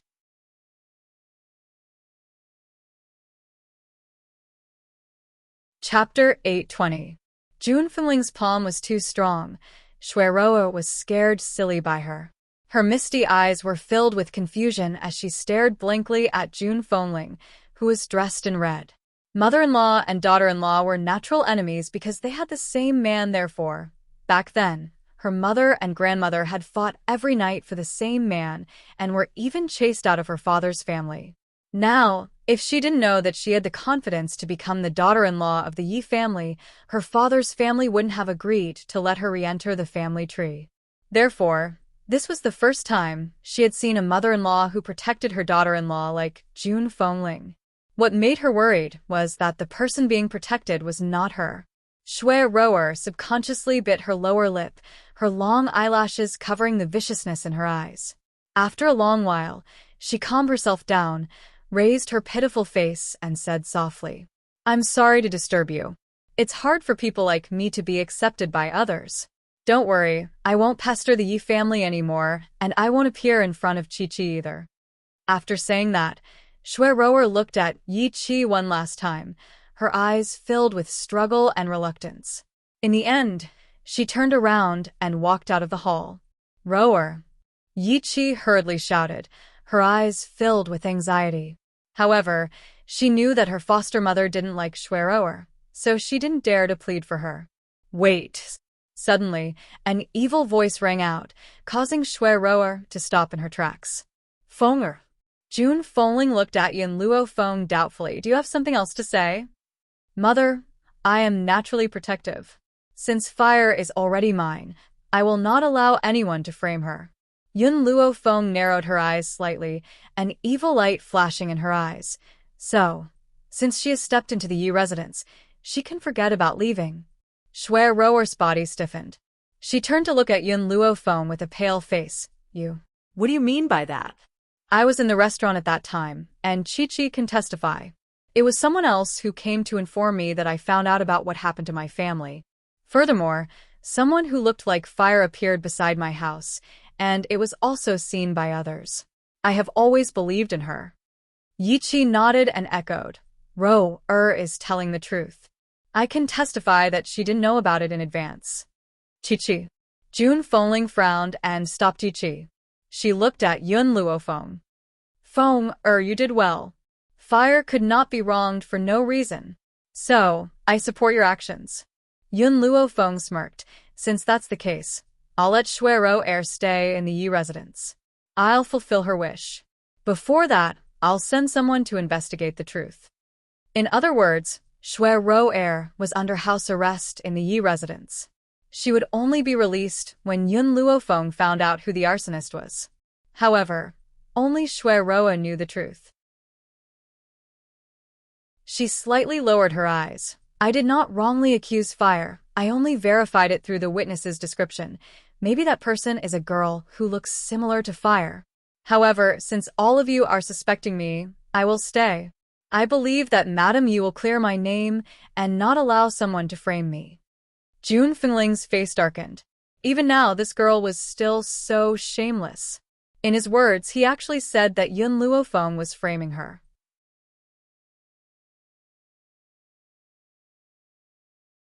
Chapter 8:21. Just as Jun Fengling was about to stand up for Yun Luo Feng, a cold voice was heard. My wife, even if she framed you, you have no choice but to accept it. The man raised his handsome face. His facial paralysis made him look indifferent as he stared at Shui-Rower coldly. His gaze froze her body, as if countless knives were slicing her once again. His voice was as merciless as ever. Besides, I don't think you have the right to be framed by her. Shui-Rower's face turned paler and paler. Her body swayed a few times and she almost fell to the ground. What made her even angrier was that Yi-Chi did not speak up for her at such a time. She allowed these people to bully her. Yi-Chi felt Shui-Rower's pleading gaze and lowered her head in shame. She would fight for Shui-Rower when she faced Yishima. However, she did not have the courage to refute Yi Jingchen and his wife. That was because her adoptive father and mother were the people she respected the most. She had already rebelled against their wishes. How could she continue to support them now? She could only comfort Shui-Rower after this matter was over. Brother Yi, Jun Fengling did not even look at Shui-Rower and turned to Yi Jingchen. Send 2 people to watch over her. I don't want this woman to cause any trouble for the Yi family. Also, lock her up somewhere far away from Shower. Don't let her disturb others here. Obviously, Jun Fengling did not want Shui-Rower to have a chance to get close to Yun Xiao. Even if Yun Xiao did not like her, she would still feel disgusted. Yi Jingchen smiled gently before he barked. Guards, take Shui-Rower away and lock her up. She is not allowed to appear in the main courtyard. As soon as he finished speaking, 2 guards walked in and cupped their fists respectfully. Yes, sir. Rower. Seeing that the 2 guards were holding Shui-Rower, Yi-Chi hurriedly held her hand and comforted her. Don't worry. If you really didn't frame Huohua on purpose, my adoptive mother will definitely clear your name. I'll let you suffer for a few days. Shui Roer smiled miserably. She didn't answer Yi Qi's question and followed the two guards out of the door. At this moment, Yi Qi did not notice the sinister glint that flashed across her eyes. Instead, she was still worried about what had happened to her. Chi-Chi, go down and rest. Jun Fingling's voice was no longer as cold as before, but carried a hint of helplessness. If Shui Roer really wronged Fire, I will not let her off so easily. You should be mentally prepared. Yi Qi shuddered and turned to face Jun Fengling. Godmother, if she really did that, I can't forgive her. But I believe her. It's not just because she's my friend, but because her mother died in the Sea of Fire this time. She can't use her mother's life to frame others, can she? Jun Fengling shook her head. She knew that this time, they must have misunderstood Fire. However, this misunderstanding was not Roer's original intention, and she was also someone who did not know. The mainland is so big. There will always be people who don't recognize their own family. Jun Fingling's tone gradually became indifferent. Perhaps you will understand in the future. For now, you should go and reflect on your actions these few days. Yes. Yi Qi bowed and left. After the two of them left, the atmosphere in the hall could no longer return to its previous cheerful and harmonious atmosphere.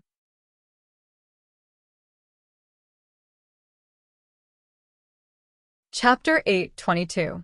Jun Fingling's lips curled into a smile as she turned to look at Yun Luofeng. You two must be tired, right? Go back and rest. I'll get the servant girl to wake you up before dinner. As he spoke, Jun Fengling kept winking at Yun Xiao, not forgetting to instruct, make the baby well. Yun Luofeng's expression was a little awkward. Even though she had shared a bed with Yun Xiao for so many days, nothing had actually happened. Making a baby was obviously impossible. However, Yun Xiao coldly agreed to Jun Fingling's request. Okay. Yun Luofeng's expression darkened. Yun Xiao, who had always been obedient, didn't go along with Yun Luofeng this time. His cold eyes were filled with determination. We'll make a baby very soon. Don't be too fast. It's better to take it slow. Jun Fengling smiled evilly. Yun Xiao was stunned. She looked at Yun Luofeng in confusion, as if asking her what Jun Fengling meant. Yun Luofeng's expression darkened. She never thought that Jun Fengling would be so dirty. I won't disturb you anymore. Haha. Jun Fengling looked at Yun Luofeng's darkened expression and couldn't help but be in a good mood. She said, Yi Ji, let's go back to our room and rest. However, when she walked to Yun Zhao's side, she paused and the smile on her lips deepened. Son, work hard. Mother is waiting to hold a grandson. After speaking, she walked out of the hall with Yi Jingchen, leaving the extra space for the two of them. Seeing that the hall had become empty, Yun Luofeng took a few steps closer to Yun Xiao and smiled evilly. Do you want to know what your mother meant? Yun Xiao nodded honestly. He really wanted to know. Your mother means... Yun Luofeng's lips moved to Yun Zhao's side. An evil glint flickered in his dark eyes. When you're in bed, she wants you to last a little longer. Yun Xiao looked up at Yun Luofeng and said in a hoarse voice, all these years, no matter how much my power has grown, I've never given up on training my body. What does this have to do with endurance? A strong body will also have a strong endurance. Yun Xiao paused and continued. So you can rest assured. Yun Luofeng smiled. She reached her hand into Yun Zhao's shirt, her fingers slowly brushing past the man's abdominal muscles. Indeed, the first time I saw you, I was attracted by your abs. If Yun Xiao hadn't taken off his clothes, it was hard to imagine that he would have these 8-pack abs. After all, from the outside, one could not see the muscles on his body. In layman's terms, he looked thin when he wore clothes, but he was muscular when he took them off. He had a perfect figure. No, this fellow was a grade higher than the standard figure. Looks like I need to find a way to become a venerable spiritualist as soon as possible. Yun Luofeng withdrew his hand and rubbed his chin as he mumbled to himself. Night fell. Deep into the night. Inside the woodshed, Shui Rower stood up from the ground full of dried firewood. She patted the dust off her body and walked towards the door. However, the door was locked by a chain, making it impossible for her to open it from the inside.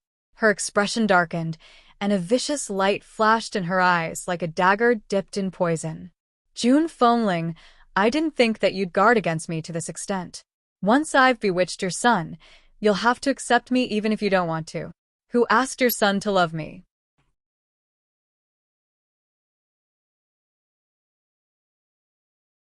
Chapter 8:23.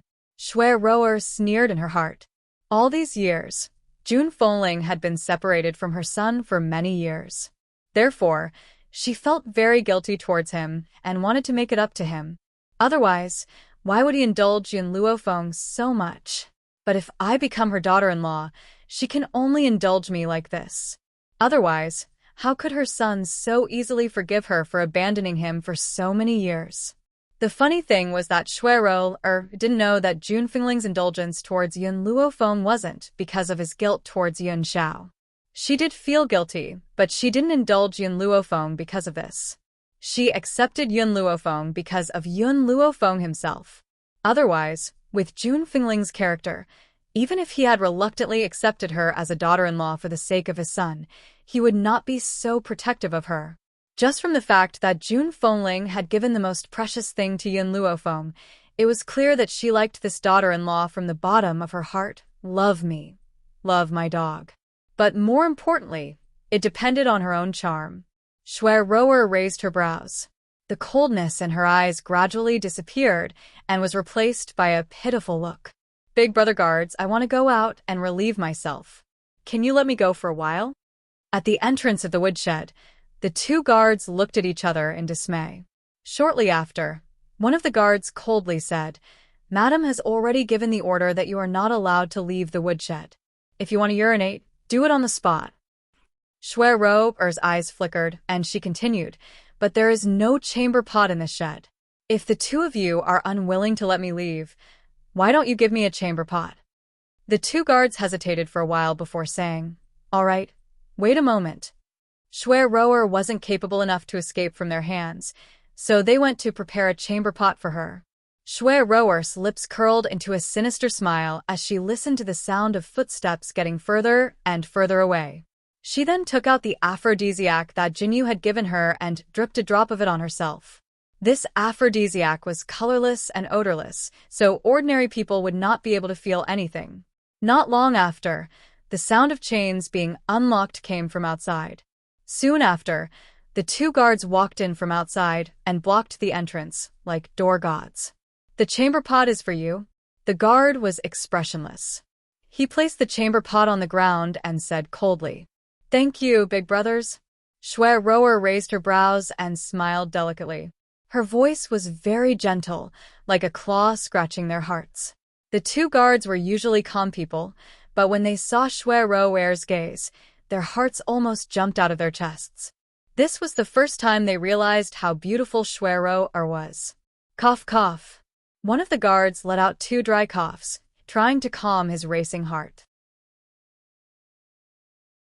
However, he couldn't help but steal glances at Shui Rower from time to time with a bashful expression. Seeing that the aphrodisiac was effective, Shui Rower was elated. However, she didn't show it on her face.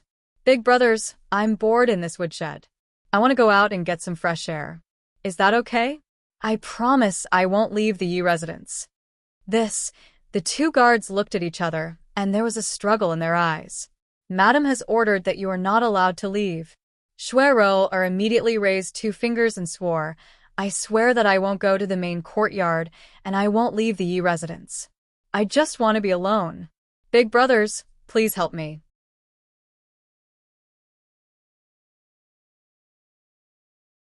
Chapter 8:24. Her fingers tugged on the sleeve of one of the guards. Her eyes were filled with pleading as she stared at him. At this moment, in the eyes of the 2 guards, Shui Rower was a glowing object. Her entire body was filled with light that could move their emotions. How could she refuse their request? You must come back as soon as possible. We will still lock the door here and pretend that you are still in the woodshed. In addition, I will tell you some places that we must pass by during our patrol. You must remember to avoid those places. If the madam finds out, we will all die." Shui Ro was ecstatic. She quickly said, "Thank you, brothers. I will never forget your kindness." Then, she hurriedly walked out of the woodshed and looked around.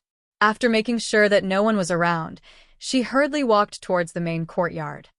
In the room, the fragrance of incense filled the air. Yun Luofeng, who was sitting cross-legged with his eyes closed, slowly opened his eyes and saw Yun Xiao leaving the room. "Yun Xiao, where are you going?" Yun Xiao stopped in his tracks. The corners of his cold and stiff lips gradually curled into a shallow arc. "You ate too little for dinner. Perhaps you don't like the chefs in the Yi residence. So, I am going to prepare supper for you." Years ago, after Yun Luofeng tasted Yun Zhao's cooking in the country of flowing gold, he returned to the country of Long Yuan and asked Yi Ling to transfer the chefs in his residence over. Who knew that Qing Yan would tell her that the person who sat at the table that day was Yun Xiao. It was then that she learned of Yun Zhao's culinary skills. "Okay, I will wait for you to come back." Yun Luofeng smiled. Yun Xiao pushed open the door and walked out. The night was getting quieter and quieter. The night wind blew, and only the sound of leaves rustling could be heard. At this moment, Yun Xiao was only thinking about Yun Luofeng's supper. Therefore, he didn't see the woman who was rushing towards him. The woman didn't know if it was intentional or not, but when she saw Yun Xiao walking towards her, she did not dodge. Instead, she ran towards him. Therefore, by the time Yun Xiao realized that the woman was rushing towards him, the woman was already in front of him. It was too late to dodge. Therefore, he made his move without hesitation. "Fuck off." The man's voice was cold and emotionless. His aura exploded, and the woman's delicate body was sent flying. She fell to the ground in a sorry state. Shui Ro never expected Yun Xiao to be so violent despite his good looks. Under normal circumstances, if a beauty like her was about to fall in front of him, shouldn't he be supporting her? But not only did he not help him up, he even attacked him. It was as if she was some kind of germ that would taint her the moment she came into contact with it. At the thought of this, Shui Ro crawled up from the ground. With tears in her eyes, she looked at Yun Xiao pitifully. "Young Master Xiao, I'm sorry. I didn't do it on purpose. I just didn't see you appear."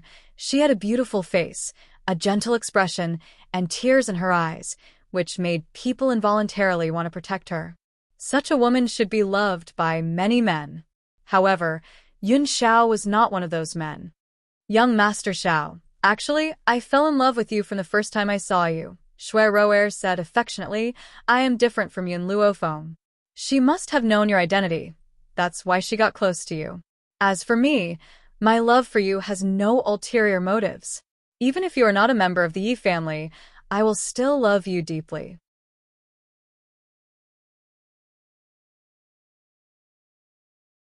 Chapter 8:25. Yun Xiao, who was about to leave, heard Shui Ro mention Yun Luofeng's name. He immediately stopped in his tracks and turned his cold gaze toward Shui Ro. When Shui Ro saw him walking towards her, she thought that he had been bewitched by the aphrodisiac. Her heart was filled with joy and her expression became even more gentle. "Young Master Xiao, if you are willing to marry me, you will know that I am not inferior to Yun Luofeng. In fact, I am even more outstanding than her." She smiled gently and slowly walked towards Yun Xiao.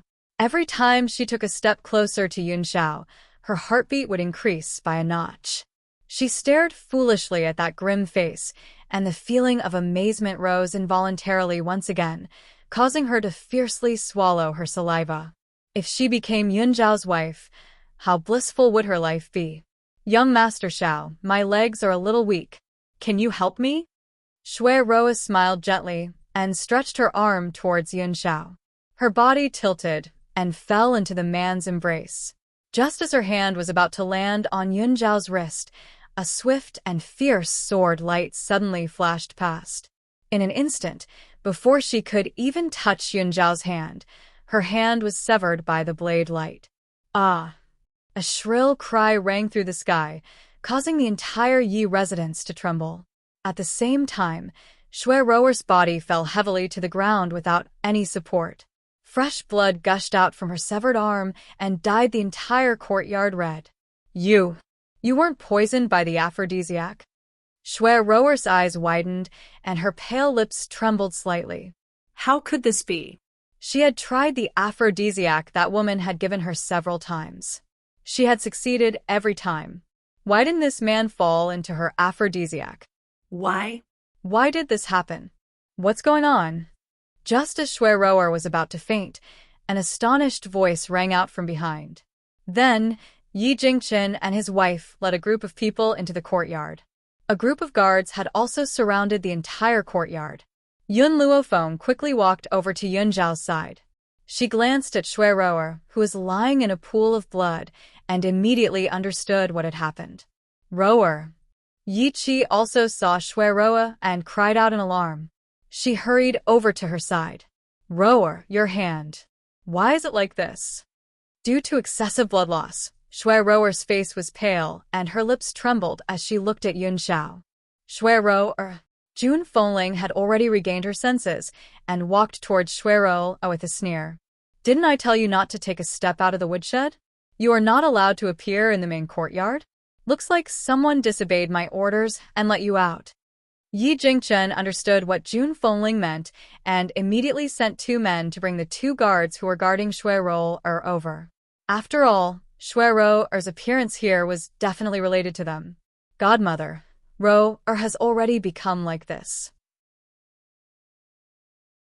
Shouldn't we treat her first? Yi Qi nervously rubbed the corner of her clothes, and tears almost fell from her eyes. Qi, this has nothing to do. Jun Fengling glanced at Yi Qi. If you want to stay here and see how the world progresses, then shut up. Otherwise, I'll have someone send you away immediately. Yi Qi was stunned and shut up. She had never dared to disobey Jun Fengling's orders. Jun Fengling could not bear to look at them anymore. She turned to Yun Zhao and said, Shower, tell me what happened. I will definitely seek justice for you and Feng.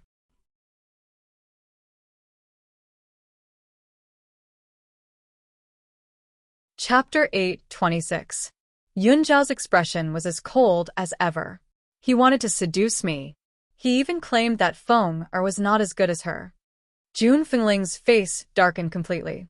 She sneered, and her lips curled into a sarcastic smile.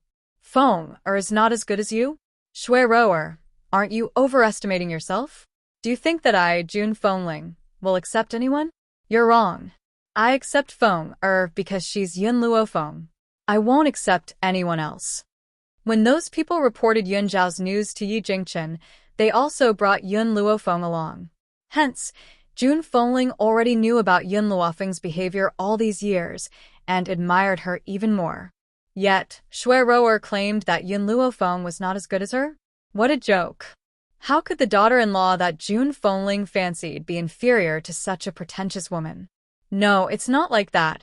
Shui Rower's severed arm throbbed in pain, and her body started to twitch. However, in order to defend herself, she forcefully held on. I didn't want to seduce young Master Xiao. It was young Master Xiao. He wanted to molest me. I merely rejected him, and he cut off my arm. Jun Fengling was furious. My son wanted to molest you? Who do you think you are? You can't even compare to my daughter-in-law's toes. Would my son give up a beautiful daughter-in-law to molest a disgusting woman like you? Madame, you can't be unreasonable. Shui Rower's face turned pale, and she continued to defend herself. You didn't see anything. How can you prove that I seduced young Master Xiao? She could not admit it no matter what. Otherwise, Jun Fengling would not let her off. You said that you didn't want to seduce my son? Then what are you doing here? Jun Fengling sneered. If you really have no intentions, you should stay in the woodshed. Why are you in the main courtyard? Yi Qi, who was initially anxious, was stunned after hearing Jun Fengling's words. Yes, if Shui Rower really had no intentions, why didn't she stay in the room and wait for the injustice to be cleared? Why did she come to Yun Zhao? Yi Qi was confused. All these years, she had trusted Shui Rower deeply. Naturally, she did not dare to believe that it was all a lie. Master, Madam, this subordinate has brought him here. At this moment, the people who went to arrest them had already brought the two guards over. When the two of them saw Shuero lying in a pool of blood, their legs went soft and they fell to the ground in despair. The thing they were most worried about still happened. Speak. Jun Fengling frowned and said coldly, "Who allowed you to let Shuero leave without permission?" The two guards immediately came back to their senses and kowtowed fiercely. Madam, this subordinate knows his mistake and is willing to die as an apology. I only ask that Madam spare Miss Shui. Until now, these two guards were still protecting Shuero. He was even willing to die in exchange for her life. Jun Fengling vaguely sensed an unusual aura. She was sure that her two guards didn't know Shuero at all. Why were they willing to die for her in such a short span of a day? Something's not right. Yun Luofeng seemed to sense something and raised his eyebrows. I want to examine their bodies. Jun Fengling looked at Yun Luofeng in confusion. Did you discover something? What's wrong with their bodies?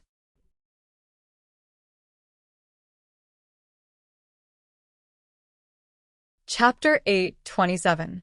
Yun Luofeng silently walked to the side of the two guards. He frowned slightly when he sensed the smell coming from their bodies. The aphrodisiac was colorless and tasteless to others, but she could still sense it in front of Yun Luofeng. The two of them have been poisoned by the aphrodisiac. Yun Luofeng lifted his head slightly and said indifferently. Boom. When Yun Luofeng mentioned the aphrodisiac, Shuero's mind exploded. She knew. How could she know? Shuero bit her lips. She thought about how Yun Xiao was unaffected by the aphrodisiac and how Yun Luofeng sensed the aphrodisiac so quickly. She suddenly felt that she had been tricked. Aphrodisiac. Jun Fengling was stunned. She did not know medicine, but she knew about aphrodisiac. She did not expect Shuero to bring the aphrodisiac to harm her son. Instantly, Jun Fengling was enraged.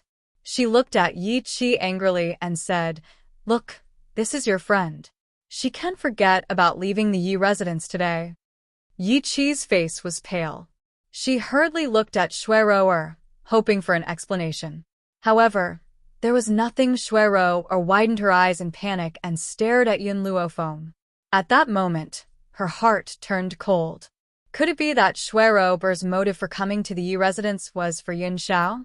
Feng, can you cure the two of them? Jun Fengling looked at Yun Luofeng again and asked.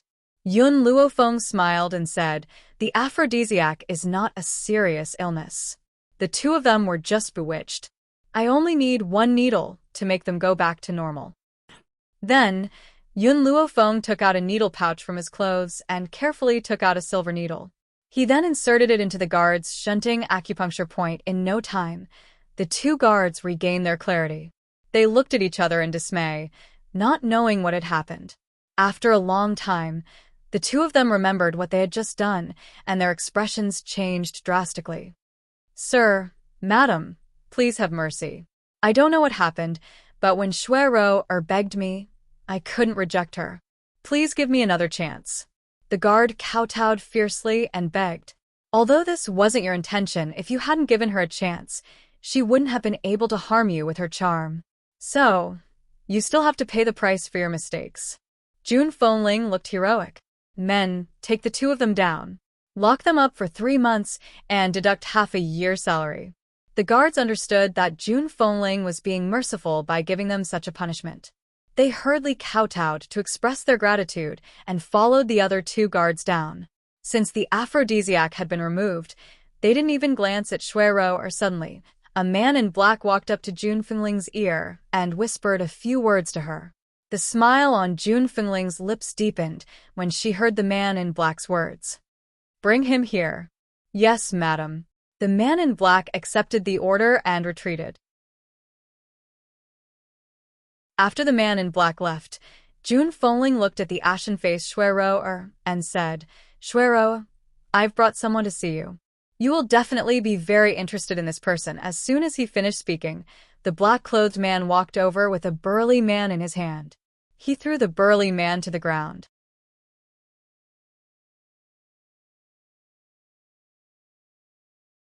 Chapter 8:28. It's you? Yi Chi was stunned, her face full of astonishment. It seems like you know him. Jun Fengling glanced at Yi Chi, his tone indifferent. Yi Chi nodded slightly. When and I were in the restaurant, this was the man who informed her that her house was on fire. The man in front of her was the one who had gone to inform Shuero of the fire. Yi Chi naturally had an impression of him. At this moment, Yi Chi did not notice that when Shuero saw the man who had been caught, her pale face became even more desperate. You only know that he's the one who went to inform Shuero, but you don't know that he's Shuero's uncle. Jun Fengling laughed coldly. Yi Chi's mind went blank, as if she had been struck by lightning. She turned to Shuero blankly. Can you tell me what's going on? What's your relationship with this man? Since this man was Shuero's uncle, why did he have time to inform Shuero but not to save her? Moreover, she did not forget that it was because of this man's words that she had misunderstood fire. Save me. The burly man saw Shuero lying in a pool of blood and said hurriedly, I'm your uncle.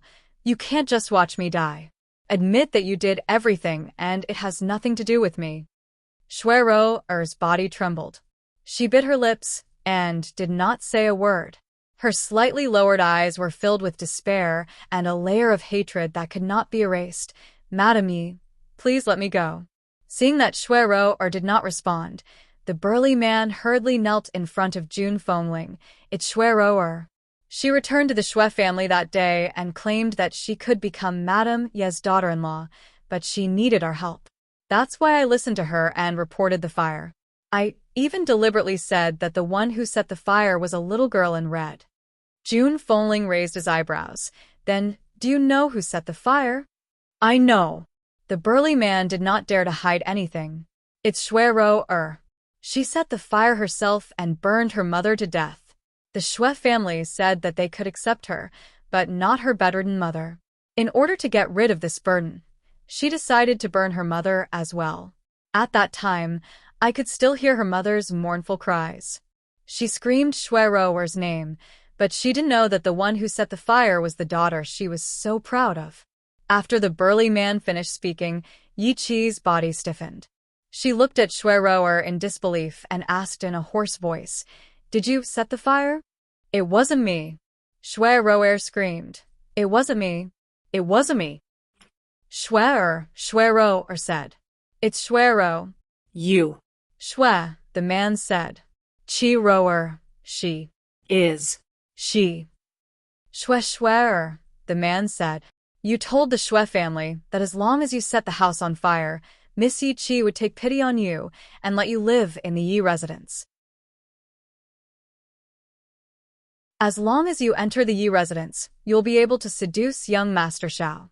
Yi Chi smiled, but there was a hint of bitterness in her smile. Yi Chi smiled bitterly and said, I was curious why you were so late today. You told me that you were late because you had something to attend to at the last minute. It turns out that you had something to attend to.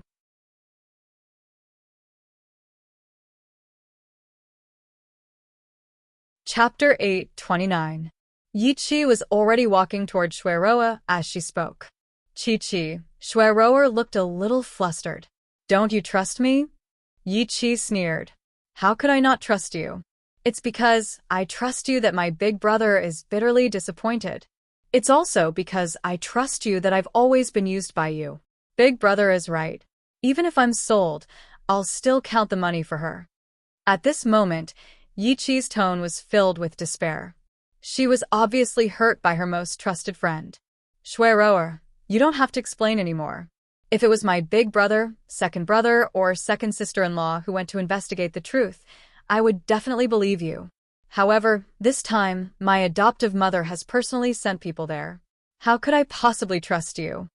Yi Chi said with a cold smile. Besides, I still remember that when I saw you today, you were hanging on a straw. Now that I think about it, that straw is the evidence of your murder. Shueroa became dispirited.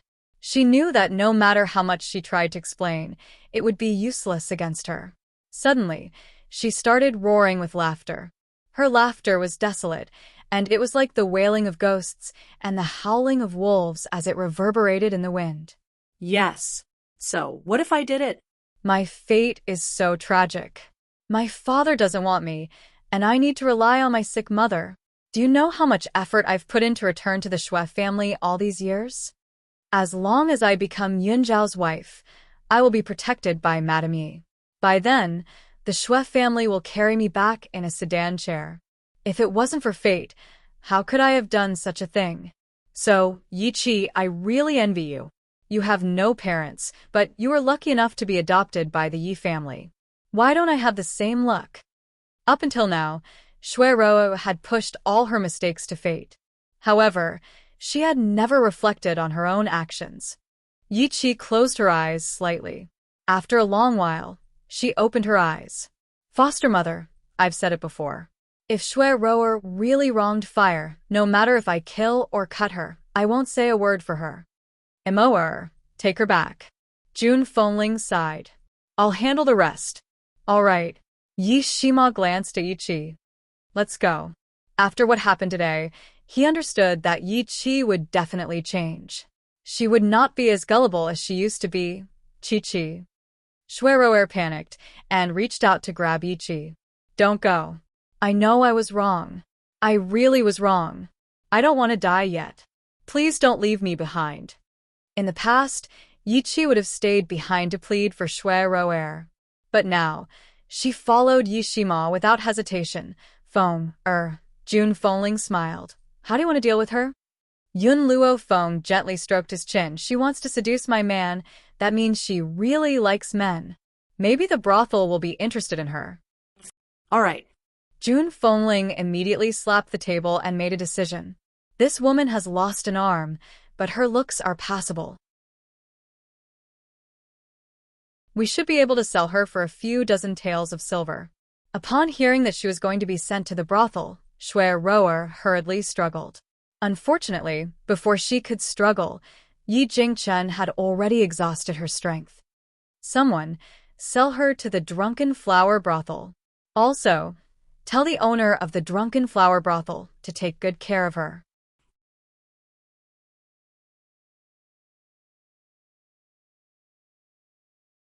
Chapter 830. Yes. Hearing this, a guard immediately stepped forward and carried Shui Ruo over the wall. Shui Ruo had recovered from her initial despair. As long as Jun Fengling didn't kill her on the spot, she would have a chance to escape. She might even have a chance to take revenge. Unfortunately, dreams were beautiful, but reality was cruel. Shui Ruo ignored the word, take care, in Jun Fengling's words. When she arrived at the Drunken Flower Brothel, she finally understood what a real nightmare was. Those men were like wolves and tigers, each of them trying their best to torture her. In addition, her abilities had been destroyed, so how could she withstand the torment? Not long after, she passed away regretfully under the torment of those men. Since then, Shui Ruo no longer existed in this world. When the news of Shui Ruo's death reached Yi Qi, she was already crying tears of joy over Jun Fengling's pregnancy. How could she have the time to care about her? That's right. Over the past few months, Jun Fengling had completely recovered under Yun Luofeng's treatment. She was already pregnant. With this good news, Yi Jingchen and his wife naturally doted on Yun Luofeng to the core. They were afraid that he would melt in their mouths and fall in their hands. Yi Qi wasn't as hostile towards Yun Luofeng as she had been in the beginning. Instead, she was grateful that Yun Luofeng had helped Jun Fengling.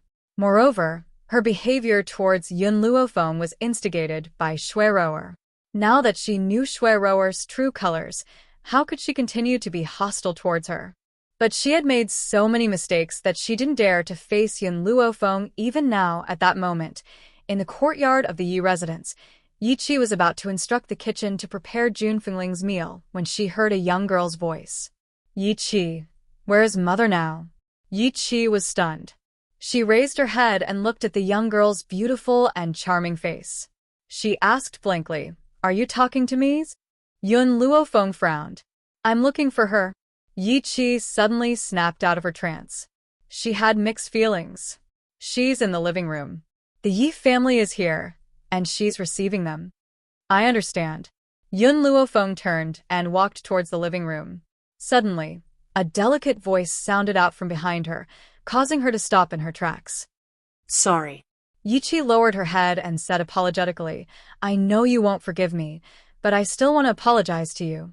If I hadn't been so stupid back then, I wouldn't have listened to Shui Roer's provocation and done something that you hate. Yun Luofeng's back was facing Yichi, and his voice was calm. Yichi, for the sake of my mother, I'll give you a piece of advice. Everyone in this world will harm you, but your family will never. Everyone in this world will harm you, only your family will never. Yichi was stunned. She stared blankly at Yun Luofeng's back as he left. She could not come back to her senses for a long time. In the lobby, Yi Jingchen and Jun Fengling sat on the main seats and looked at the middle-aged man coldly. The middle-aged man put down the teacup in his hand and smiled.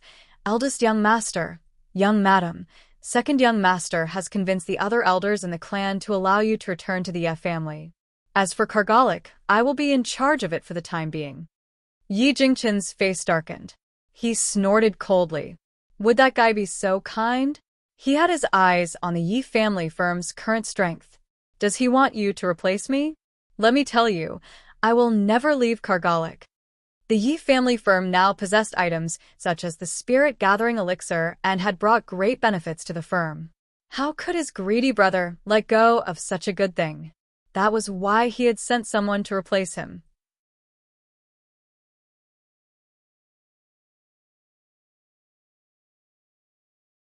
Chapter 8:31. Eldest young master, second young master is the future head of the Yi family after all. Since he wants you to leave Kargalik, how can you defy him? Actually, this is all your fault. If you hadn't married a hen that can't lay eggs, second young master wouldn't have become the future head of the Yi family. The middle-aged man relied on his power as the Yi family's second young master to look down on Yi Jingchen. In terms of talent and ability, Yi Jingchen was undoubtedly the best. Unfortunately, he had lost because he had married a hen that could not lay eggs. How could the future head of the Yi family not have an heir? Yi Jingchen laughed icily. I'm being chased out of Kargalik so that you can take over the Yi family business. Do you dare say that it wasn't because my younger brother coveted the spirit-gathering medicinal liquid? The middle-aged man smiled. He was not angry. Eldest young master, only you would be so stupid as to sell something like the spirit-gathering medicinal liquid. If I were in charge of the Yi family business, I would use all the spirit-gathering medicinal liquid to increase the Yi family's power. Furthermore, I will recruit the person who supplied the spirit-gathering elixir and make him work for me. Ha! Yi Jingchen burst into laughter. His laughter was laced with anger. Do you think that a mysterious and powerful person who could produce something like the spirit-gathering medicinal liquid would willingly work for the Yi family? Eldest young master, the fact that you can't recruit him means that you don't have the ability. The middle-aged man slowly rose and smiled. After all, you've already been chased out of the Yi family. If second young master hadn't been kind enough to allow you to return, you would never have been able to step into the Yi family. However, second young master is different from you. He is the future head of the Yi family. When others hear his name, they can't wait to curry favor with him. Why would they reject him? Yi Jingchen's expression changed abruptly. His gentle eyes burned with anger, and his tightly clenched fists trembled uncontrollably. However, at this moment, a languid laughter suddenly rang out from outside the hall. Don't you know that the person who sold the spirit-gathering medicinal liquid was only willing to trade with him because he heard of father and mother's reputation? If it had been someone else, I'm afraid that they wouldn't have been able to obtain the medicinal liquid. Outside the hall, sunlight poured down. The young girl was dressed in white and leaned lazily against the door frame. The corners of her lips curled into a devilish smile as she glanced at the middle-aged man sitting in the hall. A cold light flashed in the depths of her eyes. She had obviously been here for some time. Seeing that Jun Fengling had a guest, she didn't come out to disturb him. But in the end, she couldn't help but speak out. These people made it sound like they were being merciful by summoning Yi Jingchen back to the Yi family, but in reality, They coveted the spirit-gathering liquid in the Yi family's business. But now he was still acting so pompously. Did he really think that everyone in the world was a fool? Who are you? How dare you? The middle-aged man's face darkened. Who allowed you to appear here? You really have no manners at all. Since the appearance of the middle-aged man, Jun Fengling had been silent. Now that he had seen him teach Yun Luofeng a lesson, his expression immediately darkened. She's my daughter-in-law. You'd better be polite. Daughter-in-law?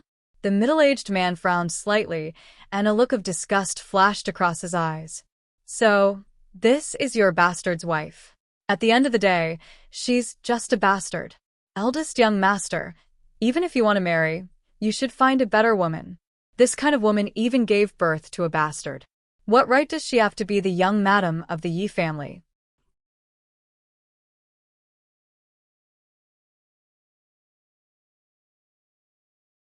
Chapter 832. Jun Fengling was enraged and broke the table into two with a bang. Then, he leaped towards the middle-aged man, his eyes filled with murderous intent. However, a figure was one step ahead of her. In just 2 steps, the figure arrived in front of the middle-aged man and kicked him in the crotch. Under the intense pain, the middle-aged man let out a mournful howl. Bastard? Then I'll make sure you can't even have a bastard now. The young lady's eyes were wild, and her lips curled up slightly. Didn't you insult Yun Xiao as a bastard? If that's the case, then I'll make sure he can't even have a bastard. Damned girl, just you wait. The middle-aged man gritted his teeth and glared at Yun Luofeng, then turned towards Yi Jingchen and his wife. Eldest young master, young madam, don't you owe me an explanation? I'm someone sent by second young master after all. Yi Jingchen coughed dryly and said, What happened just now? Why didn't I see anything? Wife, did you see anything? Jun Fengling had already retracted his killing intent and was trying to hold back his laughter. I saw that Yi Ran didn't manage to steady himself and fell. Who knew that he would just happen to straddle a pillar, making his balls hurt? The middle-aged man who was addressed as Yi Ran almost went mad from anger. This was really a shameless family. They were simply lying with their eyes closed. Good, very good. I'll report this to eldest young master. The middle-aged man gritted his teeth fiercely. His hand was still on his crotch, and his face was covered in cold sweat from the pain. Wait. Seeing that the middle-aged man was about to turn and leave, the young lady's lazy shout suddenly rang out, causing him to stop in his tracks. What else do you want? The middle-aged man turned around and glared at Yun Luofeng. Yun Luofeng smiled devilishly. Is the Yi family's rule that a servant is allowed to shout at his master? The middle-aged man was stunned. All these years, he had been used to acting like a tyrant with second young master. How could he still remember Yi Jingchen's identity? My master is the second young master. Cold sweat broke out on his forehead as he tried to argue his way out of this. Your surname is Yi. The young lady raised her arrogant brows. Since your surname is Yi, then you're a dog of the Yi family. But you don't place master in your eyes at all.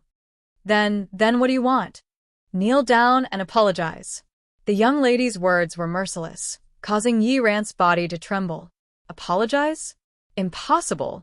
I only recognize second young master. I don't recognize anyone else. Bang. After Yi Ran said this, the young lady's leg kicked out fiercely, sending his body flying out and crashing fiercely into the wall. He felt pain all over his body, and even a few of his bones were broken. Apologize. The young lady closed in on Yi Ran, looking down at him coldly with an insolent gaze. I don't. Before Yi Ran could finish his words, the young lady raised her leg once again and slid down fiercely from the air. She stomped on his chest, causing him to throw up 3 liters of blood, and his countenance turned pale. This time around, Yun Luofeng did not waste his breath on him. He grabbed Yi Ran's shirt and forcefully pressed him onto the ground, making him kneel before Yi Jingchen and his wife. Yi Ran knew that if he did not apologize this time around, he would not be able to leave so easily.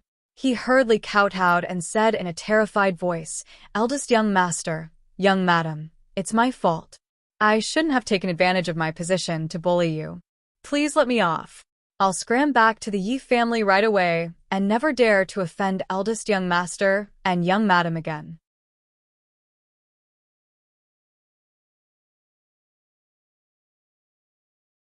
Chapter 833. His kowtow was very loud. In just a short while, his forehead turned red, and blood seeped out from the corner of his forehead. Remember, you're just a servant. A servant can never be disrespectful to their master.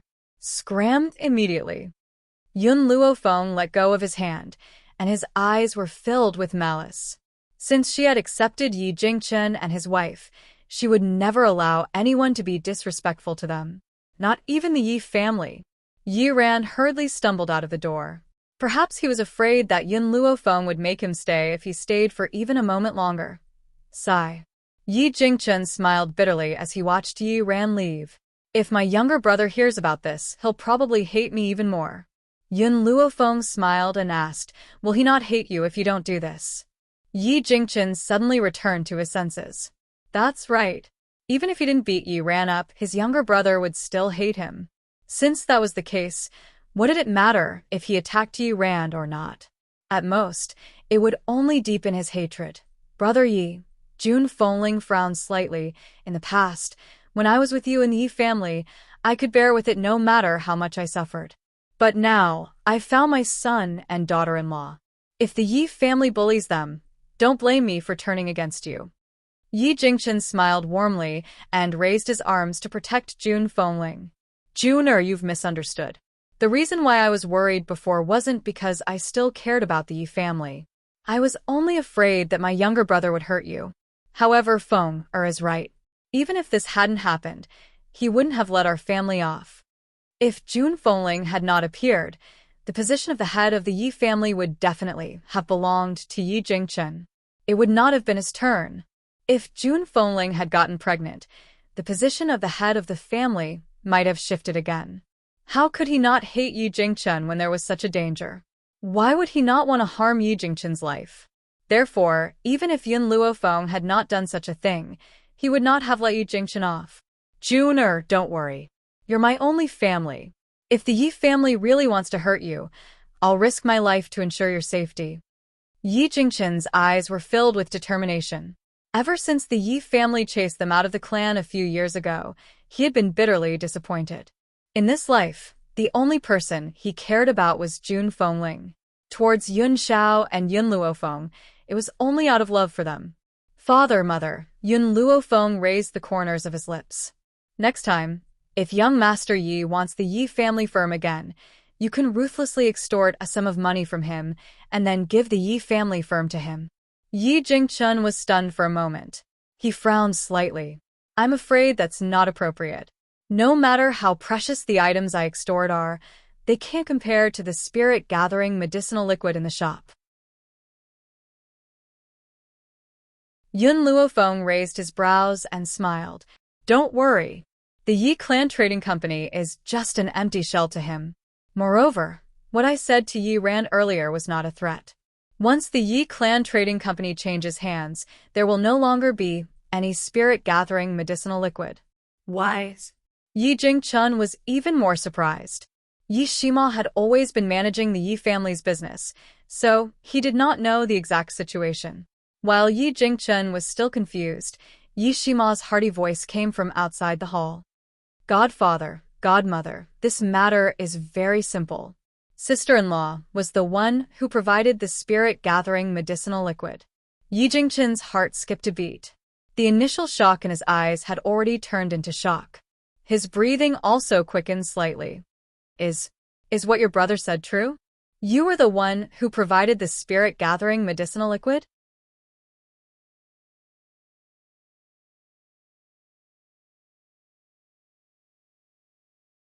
Chapter 834.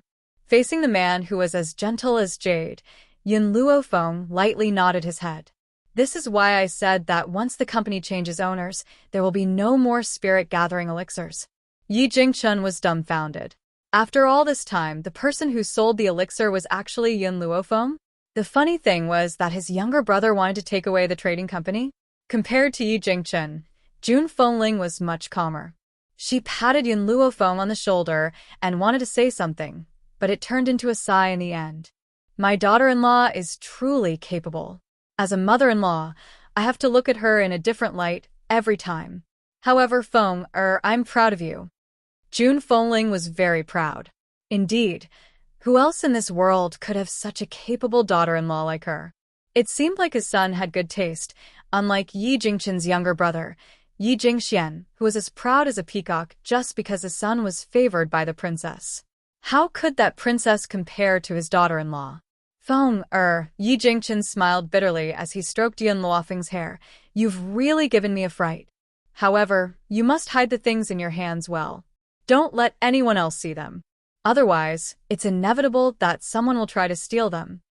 Yun Luofeng narrowed his eyes slightly and smiled evilly. Since you already know the source of the spirit-gathering liquid, when the time comes, after extorting a sum of money, give the trading company to him. Also, before giving the trading company to him, take away all the valuable medicinal ingredients. Don't leave a single one for him. Yi Jingqian was dumbfounded. He originally thought that his wife was bad enough, but he didn't expect her to be this bad. When that time came, that bastard Yi Jingxian would definitely be in the mood to cry after receiving an empty shell of a business. Brother Yi, June Fengling raised her eyebrows and smiled faintly. In the past, I didn't care about your identity in the Yi family, but now that we have a child, I must give the child a bright future, so I want you to go back and take back what belongs to you. And June Fengling paused and narrowed her eyes. If Yi Jingxian knew we had a child, he wouldn't let us off so easily. We can only strike first. If you don't want to be the patriarch of the Yi family, wait until you get the power, then transfer it to someone else. I will never allow my child to be in danger. This was the reason why she wanted to go back and seize power. Anyone could be the head of the Yi family, but not Yi Jingxian. Otherwise, with his sinister character, he would definitely make sure that their family would never have a day of peace. All right. Yi Jingqian nodded slightly. I'll listen to you. For the sake of our child, I'll take back the Yi family's power. June Fengling smiled, her hand caressing her stomach, her face glowing brightly. That was the radiance of motherhood. Looking at the blissful smile on June Fengling's face, Yun Luofeng secretly made up her mind. No matter what, she would help Yi Jingqian and his wife resolve this potential trouble. No one knew when Yi Qi had appeared outside the hall, but she had heard everything Yi Jingqian and his wife had said. When she remembered that the spirit-gathering elixir was taken out by Yun Luofeng, her face flushed with shame. No wonder Big Brother was unwilling to take out the spirit-gathering elixir that day. It was all because of Yun Luofeng. If it were him, he wouldn't give the medicinal liquid to someone who was going against him either. Yi Qi bit her lips tightly. Through these days of reflection, she had understood many problems. Just like what Yun Luofeng had said to her. In this life, the people who would harm her would never be her family.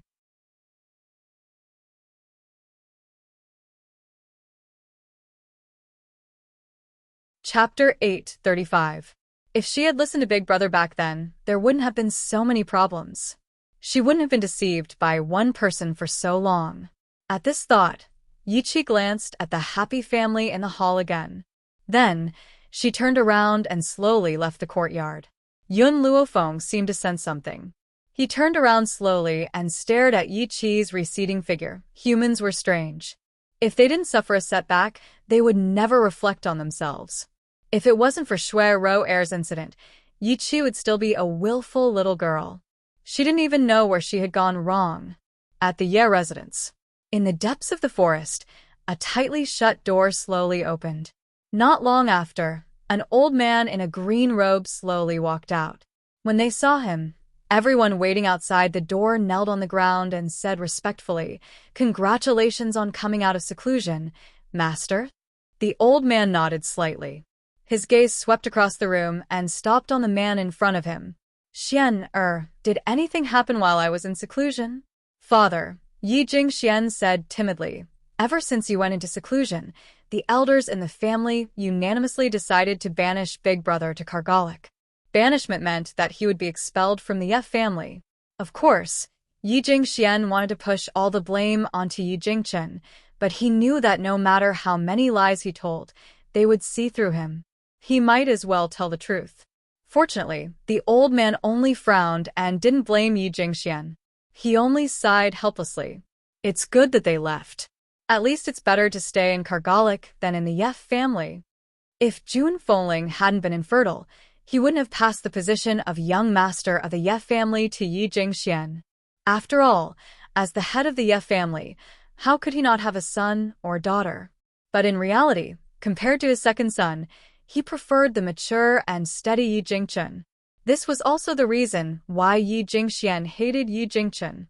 Yi Jingxian lowered his eyes. His previous submissive expression was gone, replaced by a flash of ruthlessness. Would leaving the Yef family give Big Brother a peaceful life? No. He would never let him off. As long as Big Brother was still alive, he could not be at ease as the young master of the Yi family. Father, Yi Jingxian lifted his head and continued, there's one more thing I need to report to you.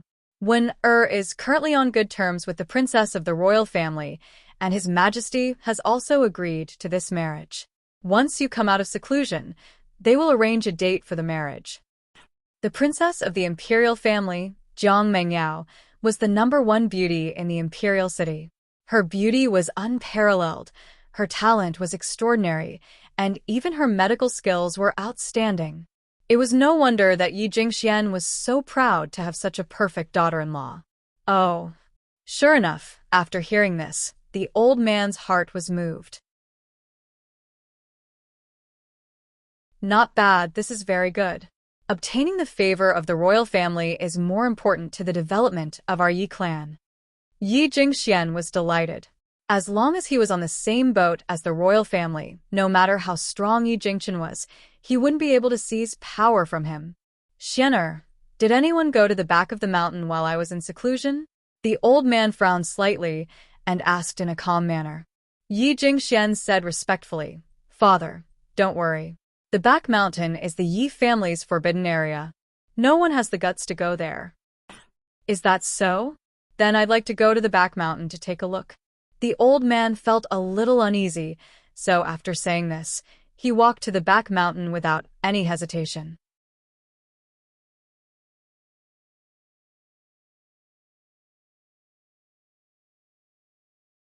Chapter 836. However, before he could approach the back mountain, he realized that the aura that had been lingering around the back mountain all year round had disappeared. Instantly, his expression changed, and he slapped the back of Yi Jingxuan's head. Xian, how dare you lie to me? Even now, you still dare to say that no one has entered the back mountain? Yi Jingxian was stunned by the slap and stared blankly at the old man. Father, I really don't know what happened. Besides, isn't the back mountain a forbidden area? Who would have the guts to enter? The old man raised his hand angrily again, but in the end, he put it down helplessly. His elderly face was filled with anger. Do you know why the back mountain is called a forbidden area? Yi Jingxian shook his head. The Yi family's back mountain was where the Yi family's secret was. Even as the young master of the Yi family, he did not know much about the back mountain. The reason why the back mountain is called a forbidden area is because there is a person living there. No, you shouldn't call her a person. According to my father, your grandfather, there is a very powerful fox living in the back mountain. Fox? Yi Jingxian was completely dumbfounded. How could he not know that the Yi family had such a powerful spiritual beast? The old man took a deep breath and continued, that fox is the master of the Yi family's ancestor. Furthermore, the Yi family has a rule that all the Yi family's descendants must respect this fox and obey her orders. I've never seen this fox, but I can sense the powerful aura in the back mountain. Now that the back mountain is peaceful, do you still dare to say that the fox is still there? Yi Jingxian rubbed the back of his head. Did she leave on her own? No. That fox would never leave the back mountain so casually. Someone must have come and taken her away. The old man said resentfully. When I was in seclusion, I told you to look after the back mountain. What have you been doing all these years? You didn't even know that such a big thing had happened. Yi Jingxian felt very sullen. You can sense the aura in the back mountain, but I don't know. Furthermore, I really didn't see anyone come and take the fox away. Send someone to look for her immediately. Search to the ends of the earth and find her." The old man's eyes darkened as he ordered sternly. Yi Jingxian hesitated for a moment. "Father, you've never seen that fox. How can I find her?" "I don't care that much. You didn't look after her well, so you will be responsible for this matter. As for that fox, I can give you a piece of information. She is a female fox and only has 8 tails." Of course, this information was passed down from his ancestors, and he only knew these 2 points. "Father, it's like looking for a needle in a haystack for me." Yi Jingxian sighed and said helplessly. The old man glanced at him coldly. "These 2 pieces of information are enough. Also, after you find her, you cannot be rude to her. You must treat her with respect. If she is unwilling to come back, send someone to protect her." Yi Jingxian really couldn't understand his father's actions. From his point of view, wouldn't it be fine if he could just find the fox and capture her? The old man seemed to have seen through Yi Jingxuan's thoughts. He sighed and said, "Xian, the purpose of our Yi family's existence is to protect this fox. In other words, we are the fox's servants. Have you ever seen a servant use force against their master?" Yi Jingxian stood rooted to the ground in shock. This piece of information was far beyond his understanding. The Yi family had existed for so many years just to protect a spiritual beast? The Yi family that he had always been so proud of was actually the spiritual beast's servant.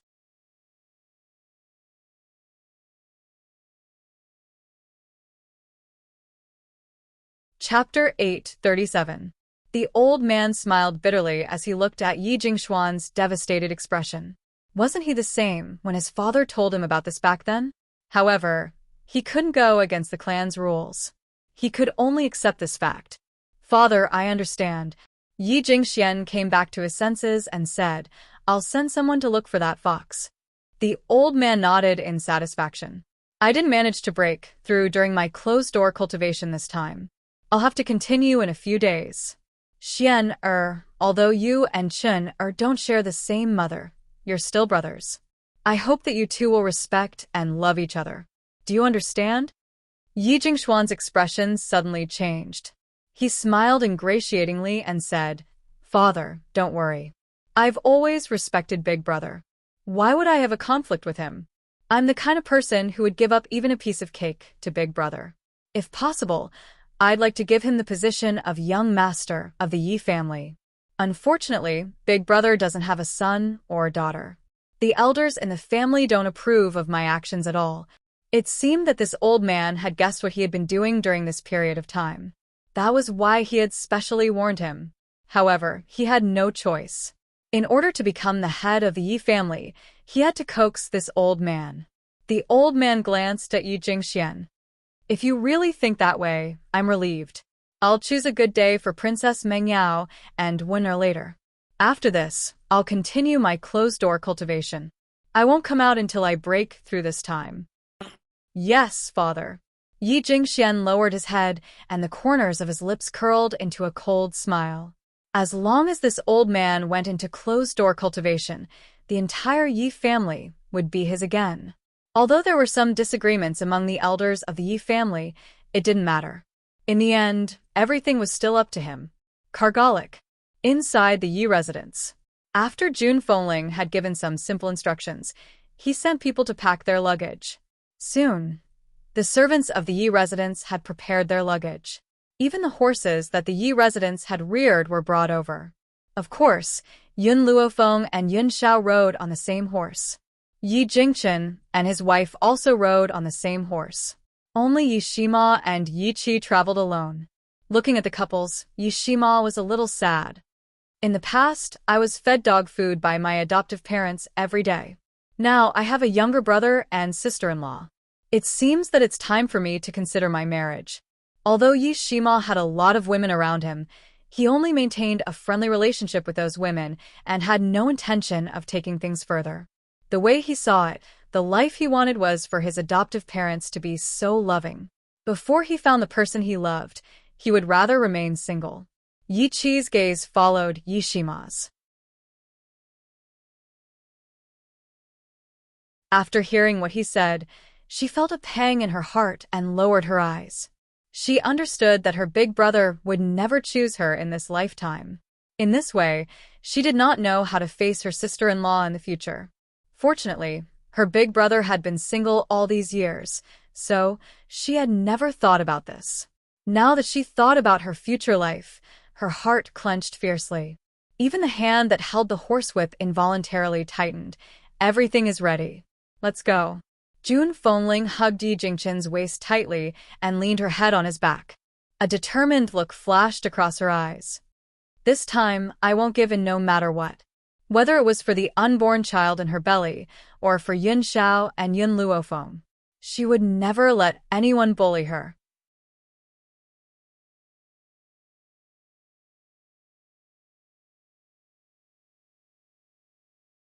Chapter 8:38. Heavenly Cloud Nation. Outside the city gate, 2 guards stood motionless on the city wall, while the other one was checking the seals of the people who came and went. This seal represented the identity of the people in Heavenly Cloud Nation, so as to prevent enemies from sneaking in. Yi Jingchen pulled the reins of the horse and stopped at the city gate. The guards obviously knew Yi Jingchen, so they were stunned when they saw him appear. This, young Master Yi, the young master of the Yi family, has ordered that without his permission, young Master Yi is not allowed to enter the city. The Yi family was the #1 family in Heavenly Cloud Nation, so Yi Jingxuan's words naturally had an effect on the soldiers guarding the city. Therefore, without Yi Jingxuan's permission, they really did not dare to let Yi Jingchen enter the city. Yi Jingchen's eyebrows gradually sank, and he said coldly, "I am a member of the Yi family. You refused to let me in. Did you ask for the opinion of the Yi family's master?" The guard sneered. "Young Master Yi, who in the entire Heavenly Cloud Nation does not know that you have been expelled from the Yi family. Therefore, you are no longer a member of the Yi family, so of course we have the right to refuse you entry." Yi Jingchen slightly narrowed his eyes and sneered, "This is only the decision of the Yi family's elders, not my father's order. As long as he does not expel me from the Yi family, I am still a member of the Yi family." The guard's face was obviously not very good, and just as he was about to ridicule Yi Jingxian, the sound of horse hooves came from a distance, coming from the road not far away. Suddenly, everyone's eyes looked in the direction of the sound. The horse's hooves flew, and dust filled the sky. On the horse, a beautiful woman with a whip was riding. Her beauty was not the kind of soft beauty, but the kind of elegant style of a general. She was wearing a purple dress, and when she reached the city gate, she hurriedly pulled the reins and stopped. At the same time, the guards behind the woman also stopped in their tracks. They were like empty tie, protecting the woman from behind. After seeing the woman in the purple dress, Yi Jingchen's breath suddenly tightened, and he tightly held the reins in his hands. The #1 beauty of Heavenly Cloud Nation, Jiang Mengyao. She was also the #1 genius of the entire imperial city, the goal of all the young talents. But now, the #1 beauty had chosen Yi Tianwen of the Yi family, which became something that Yi Jingxian could brag about. "Yi Jingchen, I didn't think you would dare to come back to the imperial city." Jiang Mingyao's lips curved into a smile as she stared coldly at Yi Jingchen and his wife. "Back then, you gave up on my imperial aunt and chose to be with this woman. Have you ever regretted it?" In the face of Jiang Mingyao's question, Yi Jingchen only sneered, his voice firm. "To me, June is the wife that I will spend the rest of my life with. No one else can be compared to her." So, what if he was the son-in-law of the Heavenly Cloud Nation? He did not care for this position. In this life, the only person who could move his heart was June. That was all. "Good. I hope you still have the courage to say such words in the future." Jiang Mingyao smiled coldly and turned to the guards. "Since they're back in the imperial city, let them in. I want to see what kind of storm they can cause in the imperial city." Hiya.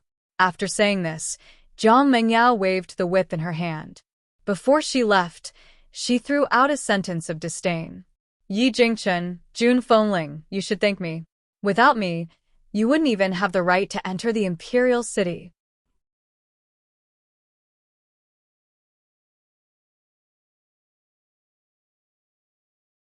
Chapter 839.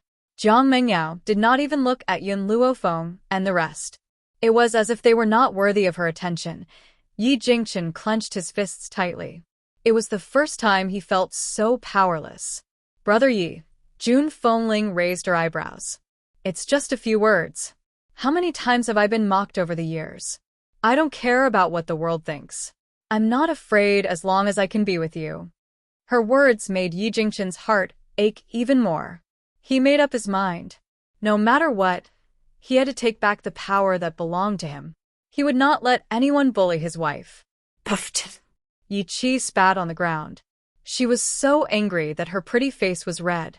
A bunch of snobs. Jiang Mengyao and Yi Tianwen are really a perfect match. In the past, Yi Shima would have reprimanded Yi Qi. However, he did not say anything today. It was obvious that what Yi Qi said was what he wanted to say too. Let's go. Yi Shima calmed himself down. His eyes were cold. When I return to the Yi family, I will make those who bullied us pay the price. With Jiang Mingyao's words, the guards did not stop Yi Jingchen and let him pass through the gate smoothly, the Yi family. In the hall, Yi Jingxian slammed the table and stood up. The veins on his forehead were throbbing. That bastard Yi Jingchen is back at the Yi family? Not only did he not come when I sent someone to invite him, he even injured my people. Now he's back. What does he want? The more Yi Jingxian thought about it, the angrier he got. If he had not been so worried, he would have sent someone to get rid of Yi Jingchen. Father. Yi Tianwen glanced at Yi Jingxian. A fierce look flashed across his handsome face. I heard that Jun Fengling's long-lost son came back with them? Humph. Yi Jingxian snorted. He's just a bastard. Yi Jingchen is really a green-haired tortoise.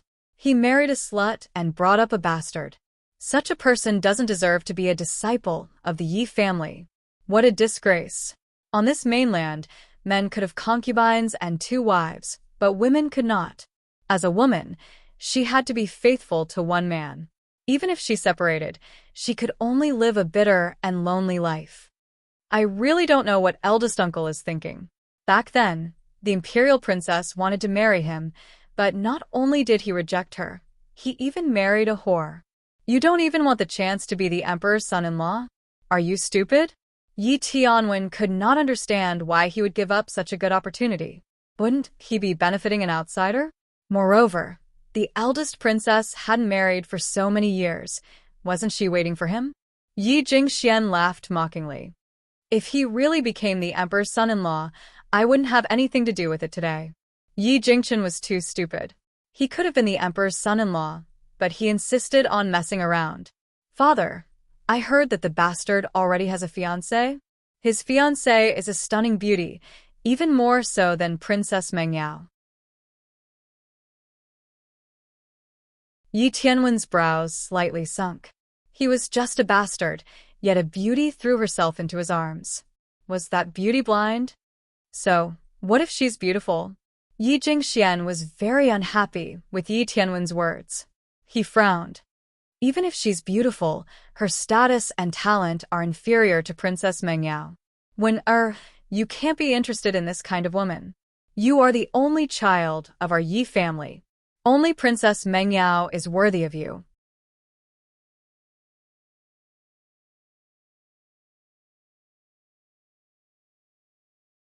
Chapter 840. Yi Tianwen waved his fan and raised it slightly.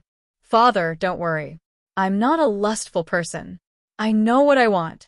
I'm just amazed that there are people who like such a useless bastard. After all, I've heard that the bastard was chased out of the family because he couldn't cultivate.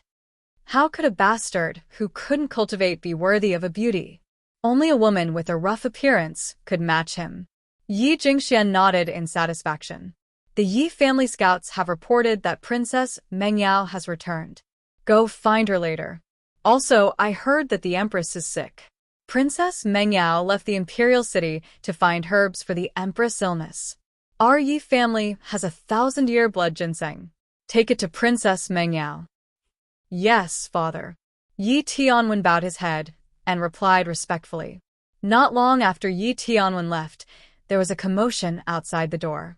Yi Jingchen's low voice could be heard faintly. Yi Jingshuan's face darkened. The smile on his lips was terrifying.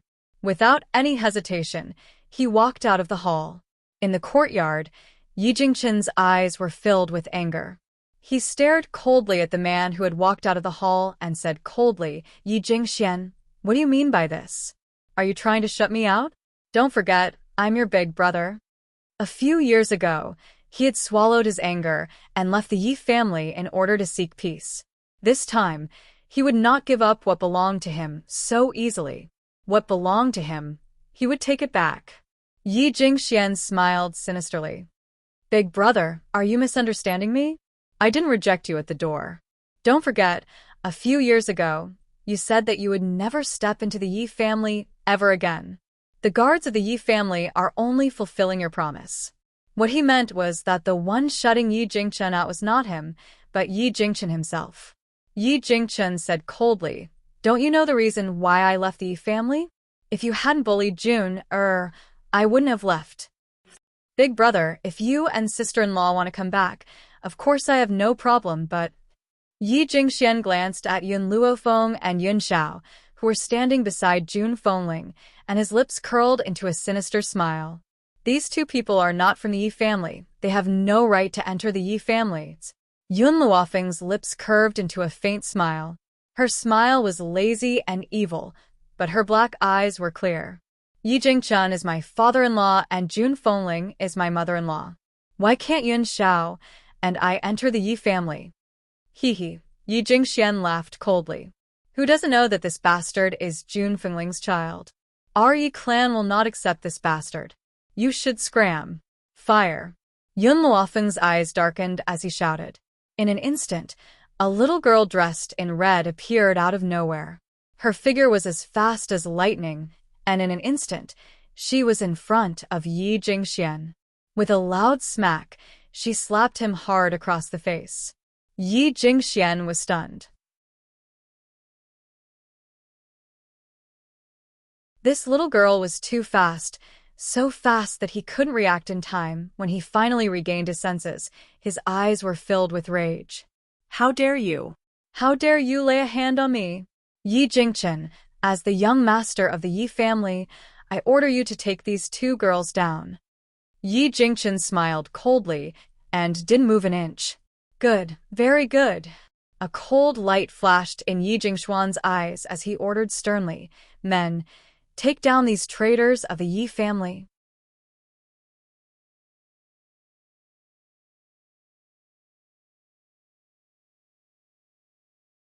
Chapter 841.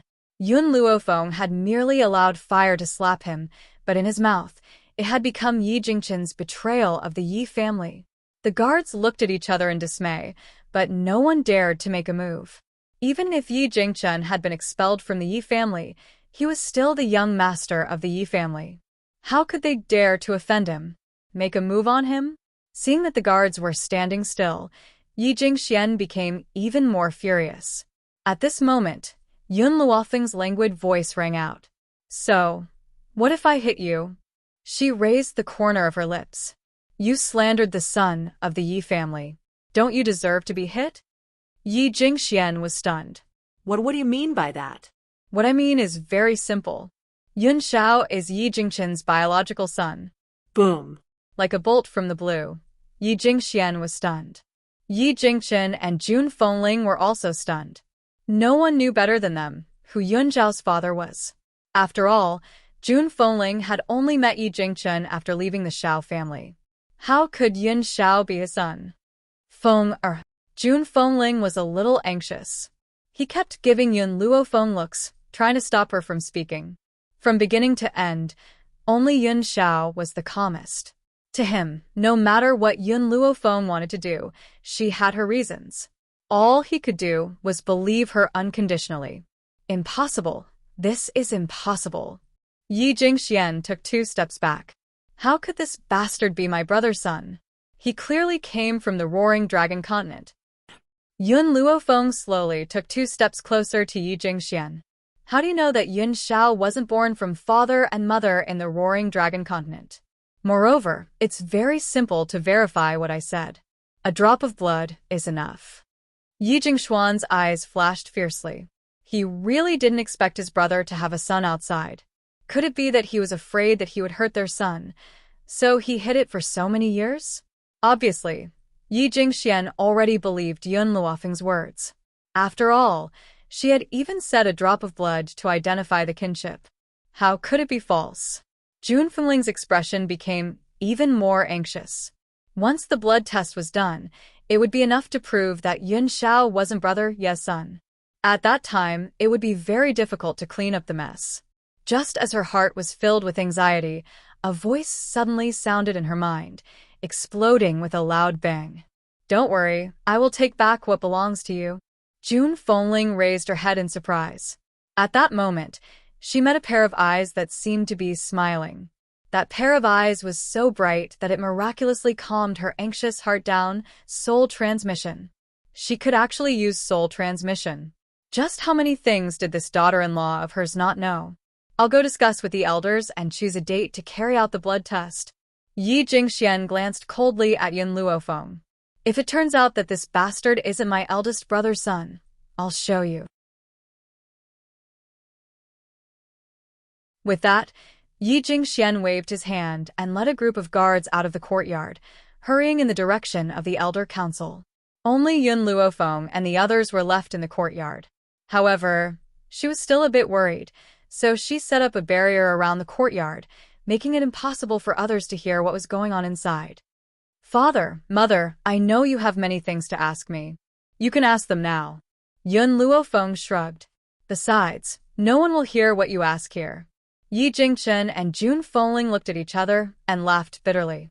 Feng, although you've made us stay in the Yi family, what about the blood test?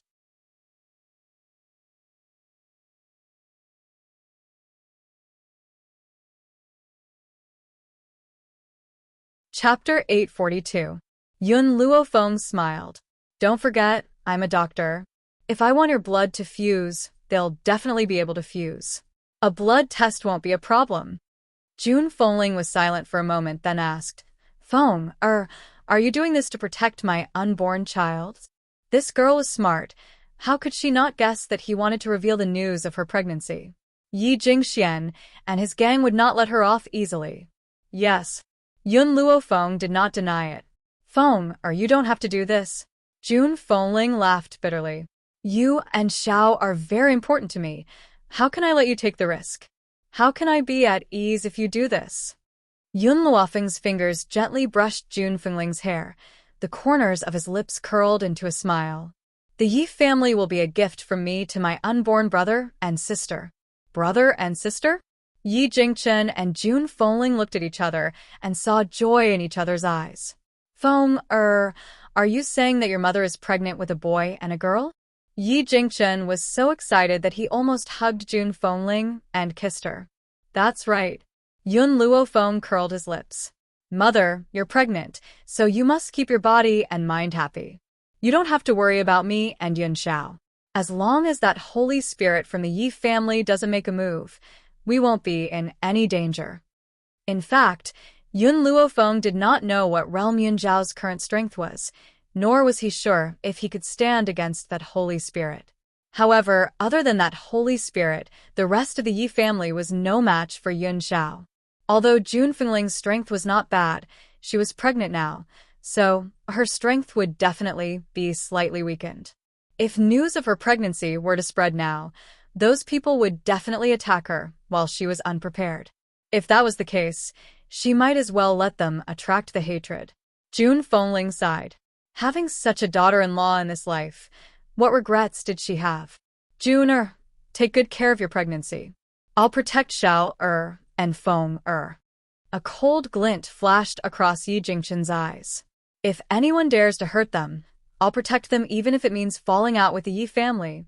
June Fengling raised her eyebrows lightly and said with a faint smile, I haven't returned to the Yi family for many years. This time, I'll definitely be looked down upon by those people again.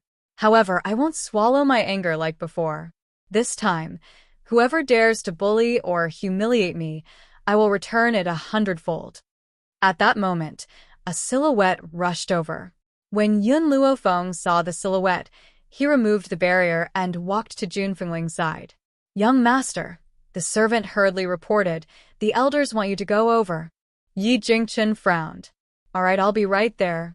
After saying that, he turned to face June Fengling with a gentle gaze. I'll be right back. If anyone from the Yi family bullies you, don't hold back. Fight them back. Remember, no matter what, I'll be on your side. June Fengling nodded slightly. She instinctively wanted to touch her stomach, but she quickly put her hand down when she remembered that there were people from the Yi family around. All right, I'll wait for you. Yi Jingchen caressed her head gently and turned around. Lead the way. Young master, please follow me. The servant gestured for him to follow and led the way. Even though the servant's words were very polite, the disdain between his eyebrows was still revealed.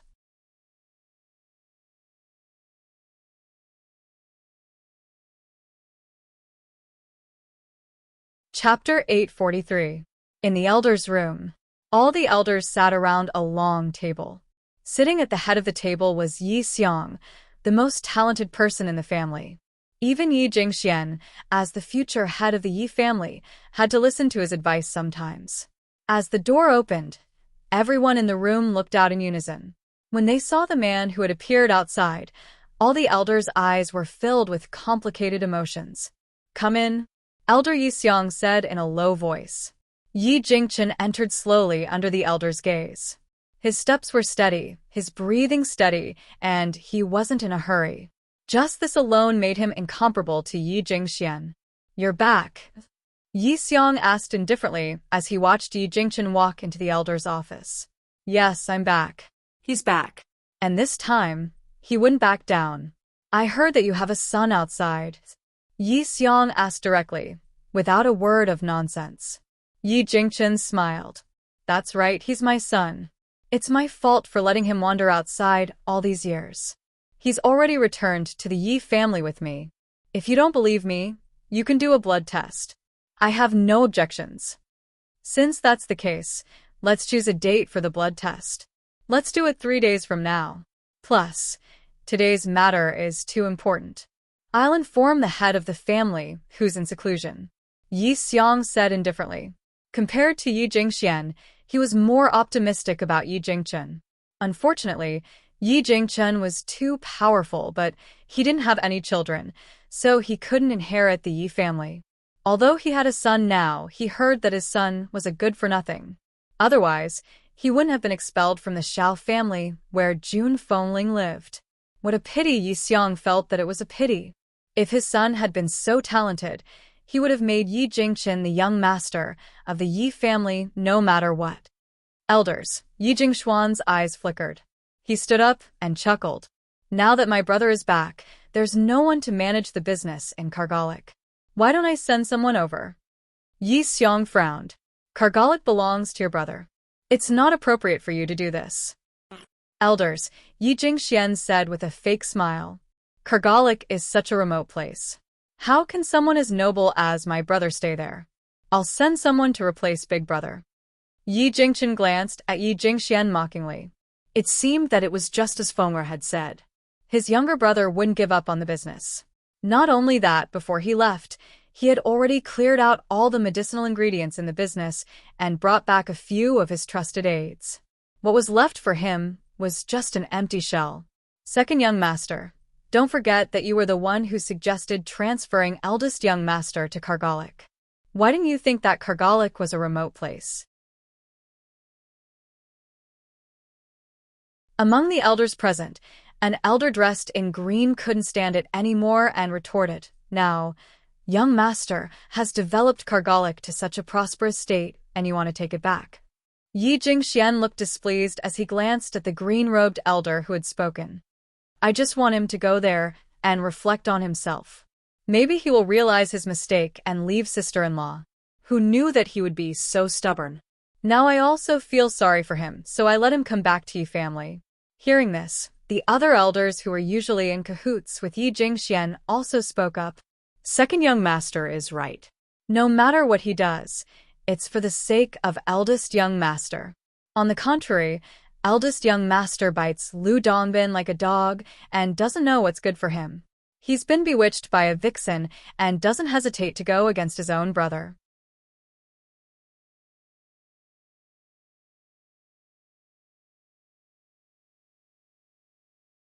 Chapter 844. Who knows if that bastard is really eldest young master's son? Maybe that vixen is deceiving eldest young master. To think that second young master still calls her sister-in-law. In my opinion, she's not worthy of entering the family. Eldest young master, you should really reflect on yourself. Where else can you find a good brother like second young master? Second young master has always been considerate of you, and even offered to return the position of young master to you several times. But what did you do? You're too heartless. The elders spoke one after another, causing Yi Jingchen to clench his fists tightly. First, since I'm the young master of the Yi family, you must treat me with respect. June is my wife. Who allowed you to be so rude? Yi Jingchen's eyes were cold, no longer as gentle as before. Second, whether Shao is my son or not will be revealed in 3 days. Are you afraid of something by slandering him like this? The elders who had ridiculed Yi Jingxian were stunned. They had initially thought that Yi Jingxian was destined to be the young master, so they had done many things to hurt Yi Jingchen all these years with him. Now that Yi Jingchen had a son, they were indeed afraid. It was precisely because of this fear that they spoke without thinking. You want Kargalik's business? Yi Jingchen turned to Yi Jingxian and said coldly, I can give it to you, but only if you exchange it with 3,000-year-old herbs. Moreover, these herbs are not allowed to be taken from the Yi family. Yi Jingxian looked up blankly. How did this guy know that he was secretly hiding 3,000-year-old herbs? He had painstakingly obtained these herbs, and there were only 3 of them in total. One must know that once a herb was 500 years old, it would be priceless. Big brother, I'm doing this for you, yet you're asking for an exorbitant price, asking for 3,000-year-old herbs in one go. Yi Jingxian sneered. It's fine if you don't give it to me, but don't even think about getting it from the Yi family's business. Yi Jingchen shrugged nonchalantly. Yi Jingxuan's face darkened. He knew that Elder Yi Xiang had always felt guilty for kicking Yi Jingchen out of the Yi family. If he did not do as Yi Jingchen wished, he would not be able to get the business from him. Yi Jingxian gritted his teeth and said, All right, I'll give it to you. Once he obtained the spirit-gathering elixir and nurtured the Yi family's power, no one would dare to defy his position as the Yi family's young master. I'll let you be happy for now. There will be plenty of opportunities for you to cry in the future. Is there anything else? If there's nothing else, I'll take my leave first. My wife and son are waiting for me. Yi Jingchen glanced coldly at the elders. He only smiled at the green-robed elder who had spoken up for him earlier. You can leave first. Yi Xiang waved his hand.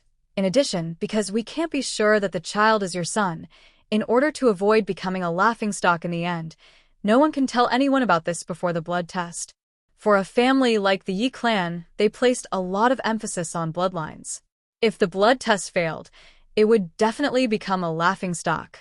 They couldn't afford to lose face like this. Yi Jingchen smiled mockingly, turned around and walked out of the room without a word. After leaving the elder's room, his cold expression melted and Jun Fengling's figure appeared in his mind. The corners of his lips curled into a smile as he quickly walked towards the courtyard. In this life, only Jun Fengling was his only source of warmth. Even if he had to betray the world, he would never betray her.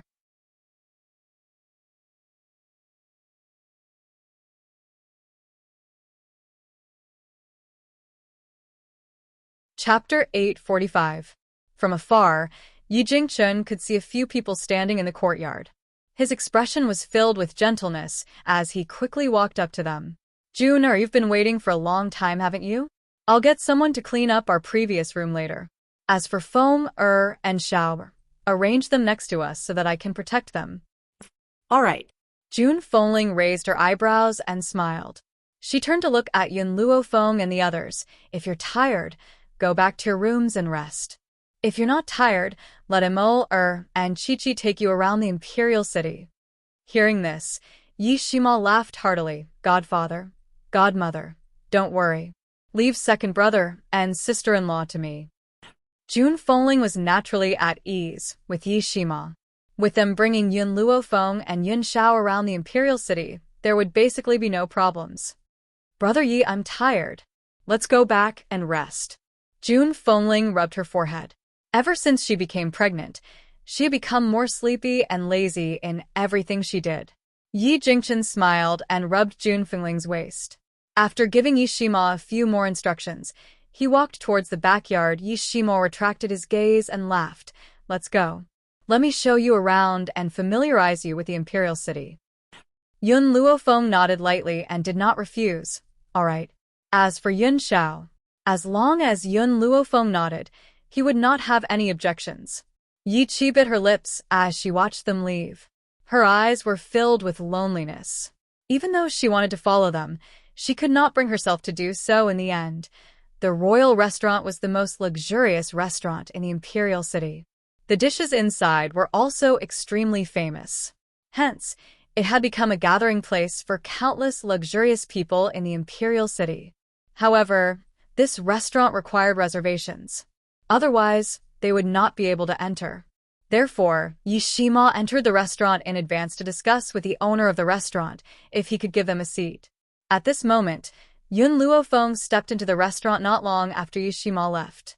However, as Fire was only focused on talking to Yun Luofeng, he did not notice the figure walking out of the restaurant in front of him and accidentally bumped into him. Originally, this collision would not have been a hindrance, but after colliding with the Fire, the old man seemed to be unable to withstand the heavy blow and fell to the ground, losing consciousness. Fire was stunned. She rubbed her head and said, "What is it? Is this old man trying to blackmail us?" Gu Shijiu had heard of the word porcelain racketeering from Little Imo.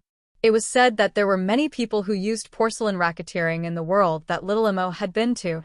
In an instant, everyone in the restaurant turned to look at the people who had appeared at the door. How dare you? The two guards behind the old man reacted.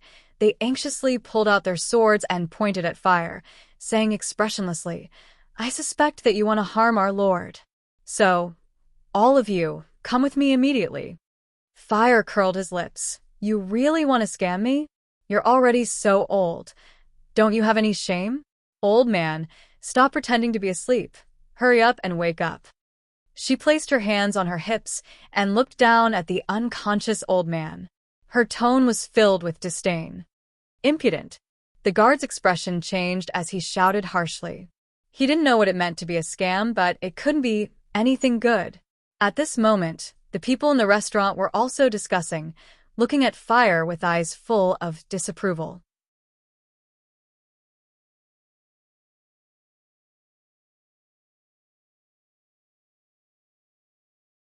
Chapter 846. Little girl, it's your fault that you knocked this old man unconscious. Now that you're not apologizing, you're even spouting nonsense. Is this your upbringing? Fire's small face flushed red with anger. Just as she was about to get angry, Yun Luofeng suddenly extended his hand and grabbed her, the corner of his mouth curling up into a lazy smile. "Do you believe that I can wake him up immediately?" The guard coldly snorted. Even though he didn't say a word, he could see the disbelief in his eyes. "Fire, get out of the way." After Yun Luofeng finished speaking, he walked towards the old man who had fallen to the ground. "Halt!" The two guards' faces changed. Just as they were about to attack Yun Luofeng, the previously silent and cold man suddenly made his move.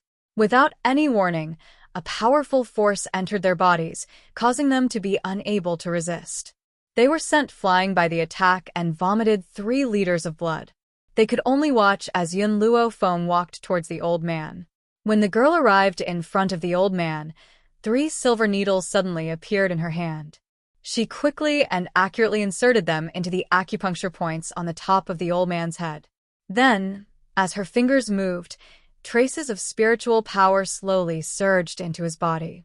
Not long after, the unconscious old man opened his eyes. His eyes were filled with confusion. It was obvious that he did not know what had happened. "Sir." Seeing that the old man had woken up, the guard's face lit up, and he fiercely glared at Fire.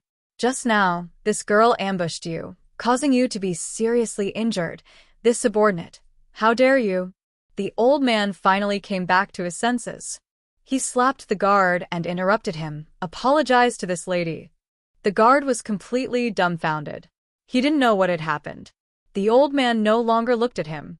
He stood up from the ground and respectfully cupped his fists towards Yun Luo Feng. "Young lady, did you save this old man just now?"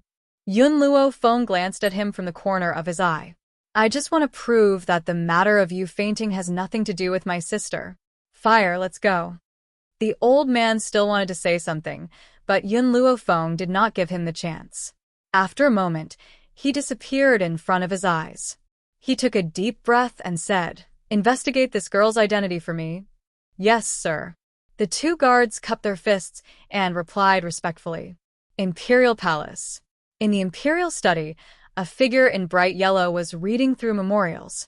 Perhaps it was because he had been too tired for the past few days. At this moment, the man's face was a little tired, and his complexion was a little sallow. "Your Majesty." A eunuch hurried over and reported, "Lord Xiantian is here." The man was startled and said, "Let him in." "Yes, Your Majesty." After the eunuch finished speaking, he hurriedly retreated. After a while, an old man in a flaxen robe walked in from outside the imperial study. If Yun Luo Feng was here, he would definitely be able to recognize this Lord Profound Heaven as the old man who had tried to blackmail him at the restaurant. "Xian Tian, have you found a way to treat the Empress?" The man's voice sounded a little tired as he asked calmly. Ever since the Empress married His Majesty, they had been deeply in love. Unfortunately, as an emperor, His Majesty had too many helplessness. It was impossible for him to have 3 palaces and 6 courtyards. For the sake of His Majesty, the Empress had tolerated other women. Perhaps out of guilt towards the Empress, the Emperor had always treated her very well. However, the road to happiness was strewn with setbacks. For some unknown reason, the Empress and the First Lady of the Yi family, Jun Fengling, were unable to conceive. As the ruler of a country, His Majesty was under great pressure because of this.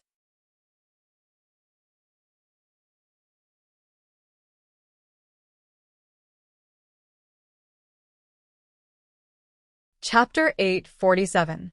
What caused His Majesty to break down even more was the fact that the Empress had contracted a terminal illness not too long ago, and her days were numbered.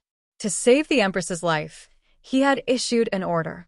Regardless of whether it was a prince or a princess, as long as they could save the Empress, they would be given the title of Crown Prince. His Majesty's infatuation with the Empress was clear.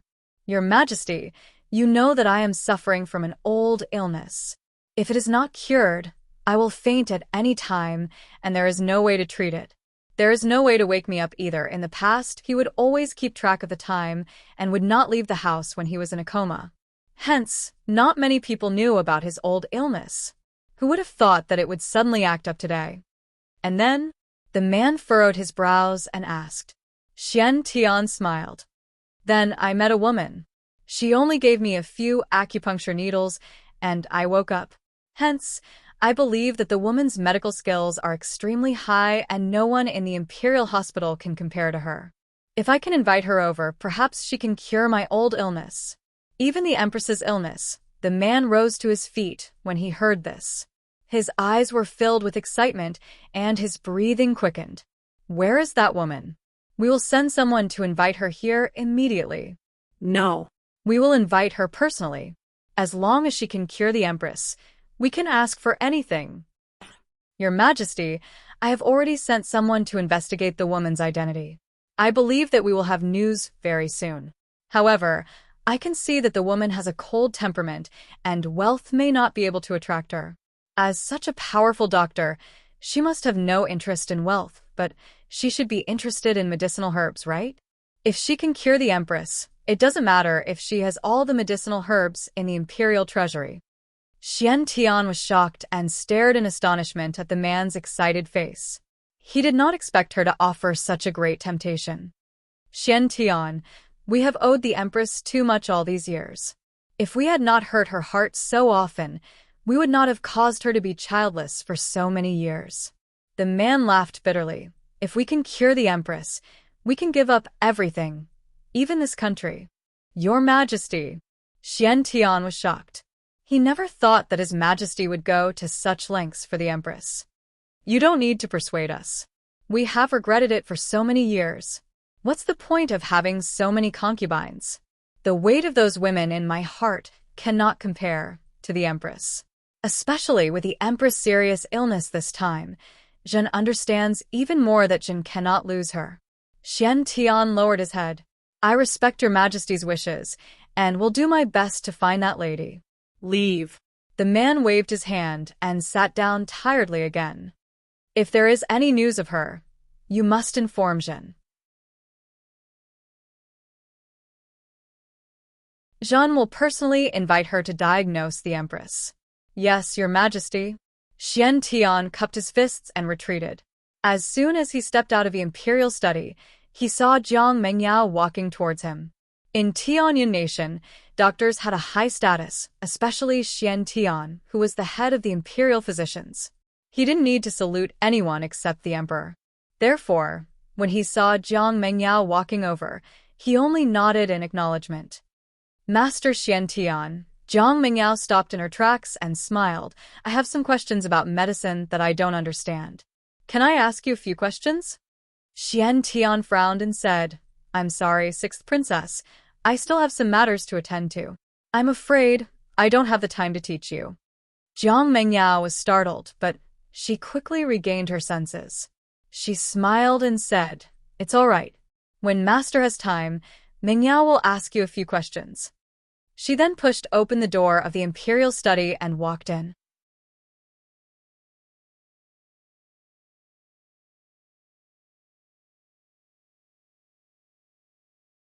Chapter 848. Sister-in-law, did something happen to you at the restaurant earlier? Yishima scratched the back of his head and asked in confusion as they walked along the busy street. Nothing. Yun Luofeng smiled. It's getting late. We should head back. Nothing happened?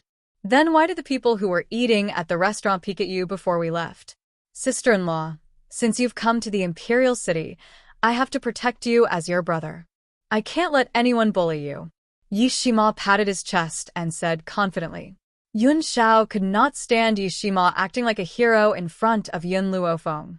He glanced at him coldly and said, She has my protection. She doesn't need you.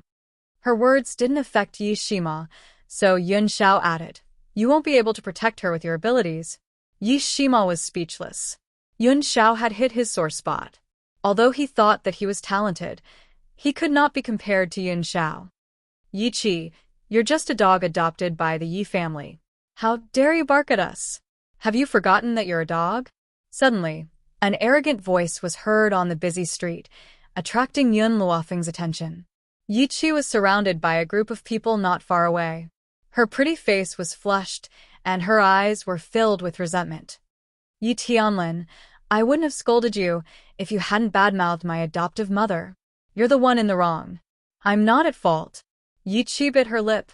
Besides, even if I'm an adopted dog, I'm still the dog of my adoptive parents. What does that have to do with you?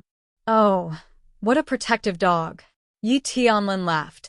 Don't forget, all these years, your food, drink, and expenses have all been paid for by the Yi family. You'll do whatever I ask you to do.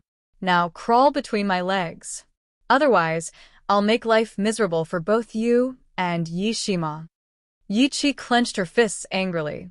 In the end, she could not hold back her anger and punched Yi Tianlin in the face.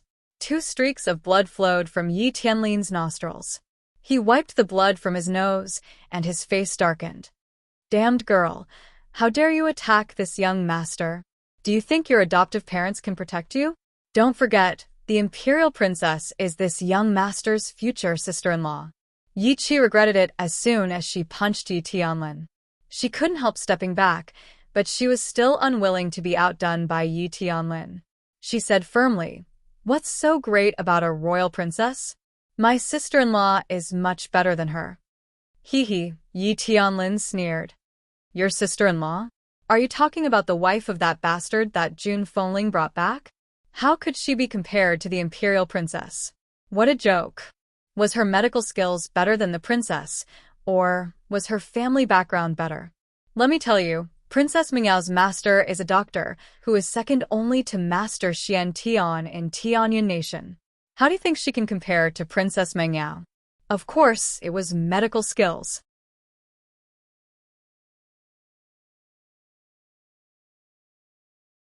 In the beginning, when Yi Qi didn't know Yun Luofeng's identity, she had looked down on her just like everyone else. Furthermore, she had been used by Shui Roer, so she thought that Yun Luofeng was useless. But later, when he learned that she was Yun Luofeng, he never looked down on her again. Moreover, Yun Luofeng had cured her adoptive mother's infertility. How could Princess Mengyao compare to such powerful medical skills? However, Yi Qi knew that she couldn't let anyone else know about this, so she bit her lip and kept quiet.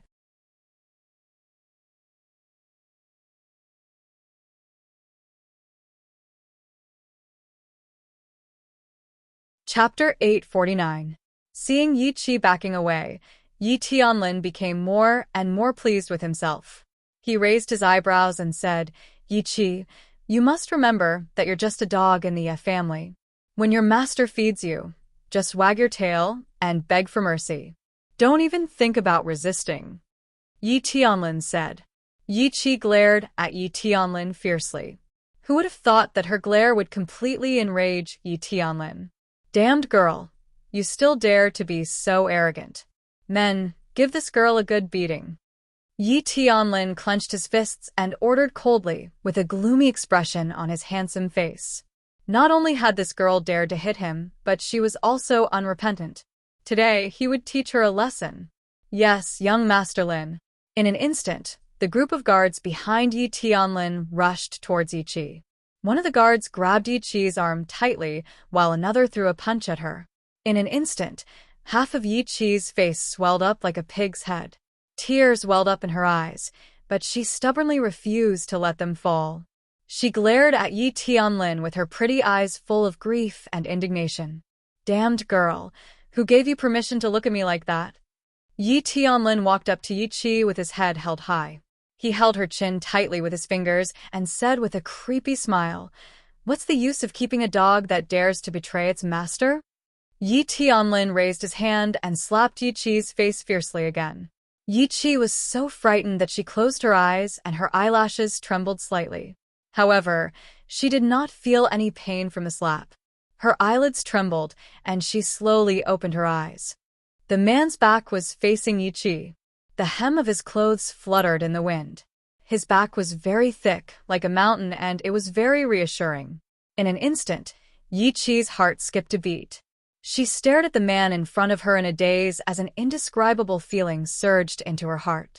Yi Tianlin. The corners of the man's lips curled into a cold smile.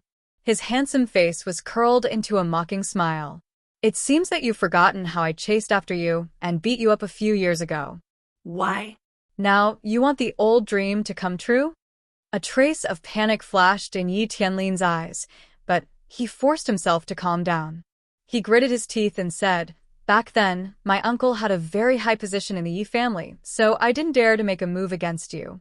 But now, my father is the head of the Yi family. What right do you have to go against me?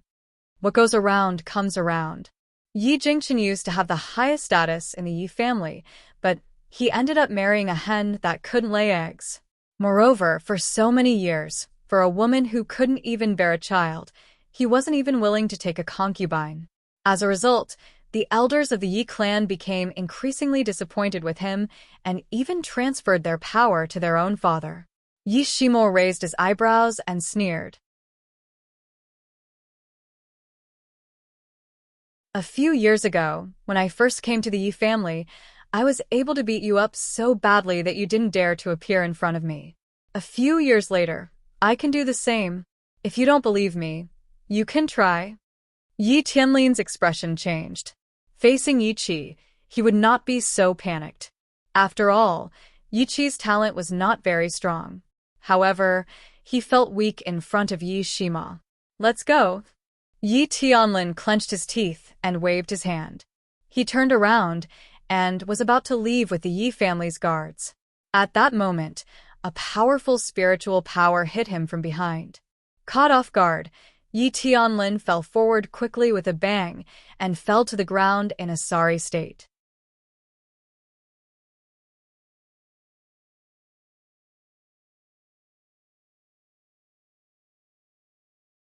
Chapter 850.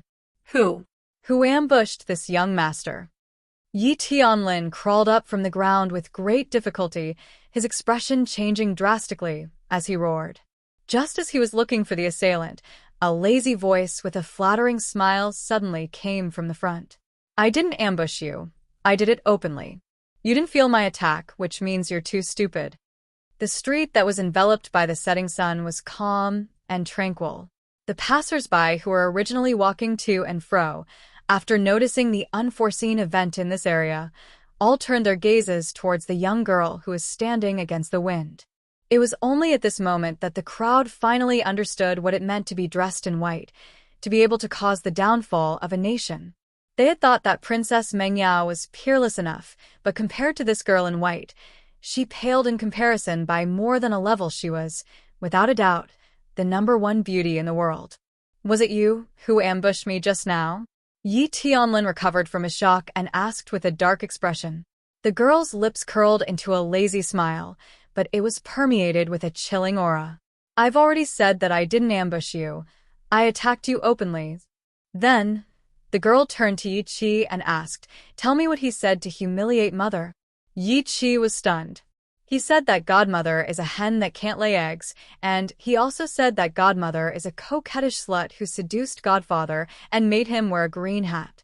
He even said that second brother is a bastard born from godmother and a wild man. Yun Luofeng slowly retracted his gaze from Yi Qi and looked at Yi Tianlin with an evil smile.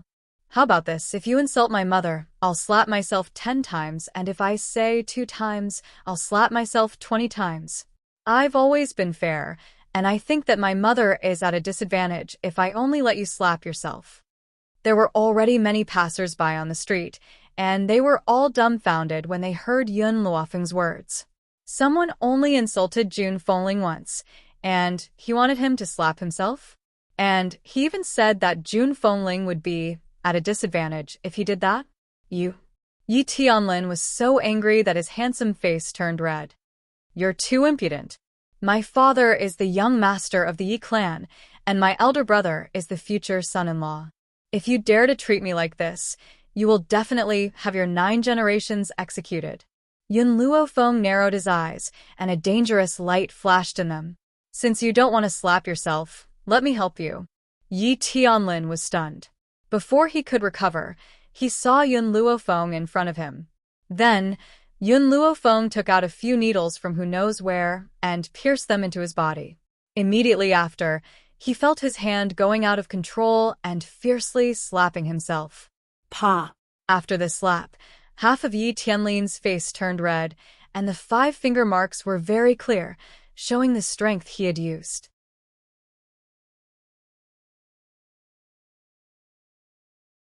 Everyone was stunned. Even the guards behind Yi Tianlin looked at each other, not knowing whether they should pull their young master or not. It looks like you also know that you were wrong. Yun Luofeng curled the corners of his lips. However, even if you slap me enough, I won't accept your apology. What he meant was that Yi Tianlin was doing this to apologize. Poor Yi Tianlin, he wanted to defend himself, but his throat could not make a sound. He could only let Yun Luofeng slap his face again and again. As Yun Luofeng had been very secretive when she had inserted the needles, no one had seen her actions. Moreover, Yi Tianlin could not say anything, so they thought that he had silently agreed with Yun Luofeng's words. You're tuning in to the Romance Rendezvous YouTube channel. We're so grateful for your support, and don't forget to subscribe to join us on this incredible journey through captivating stories. Your generosity through donations truly makes a world of difference, as it's the primary source of revenue that allows me to expand and enhance this channel for you. Thank you from the bottom of my heart for being a part of this adventure.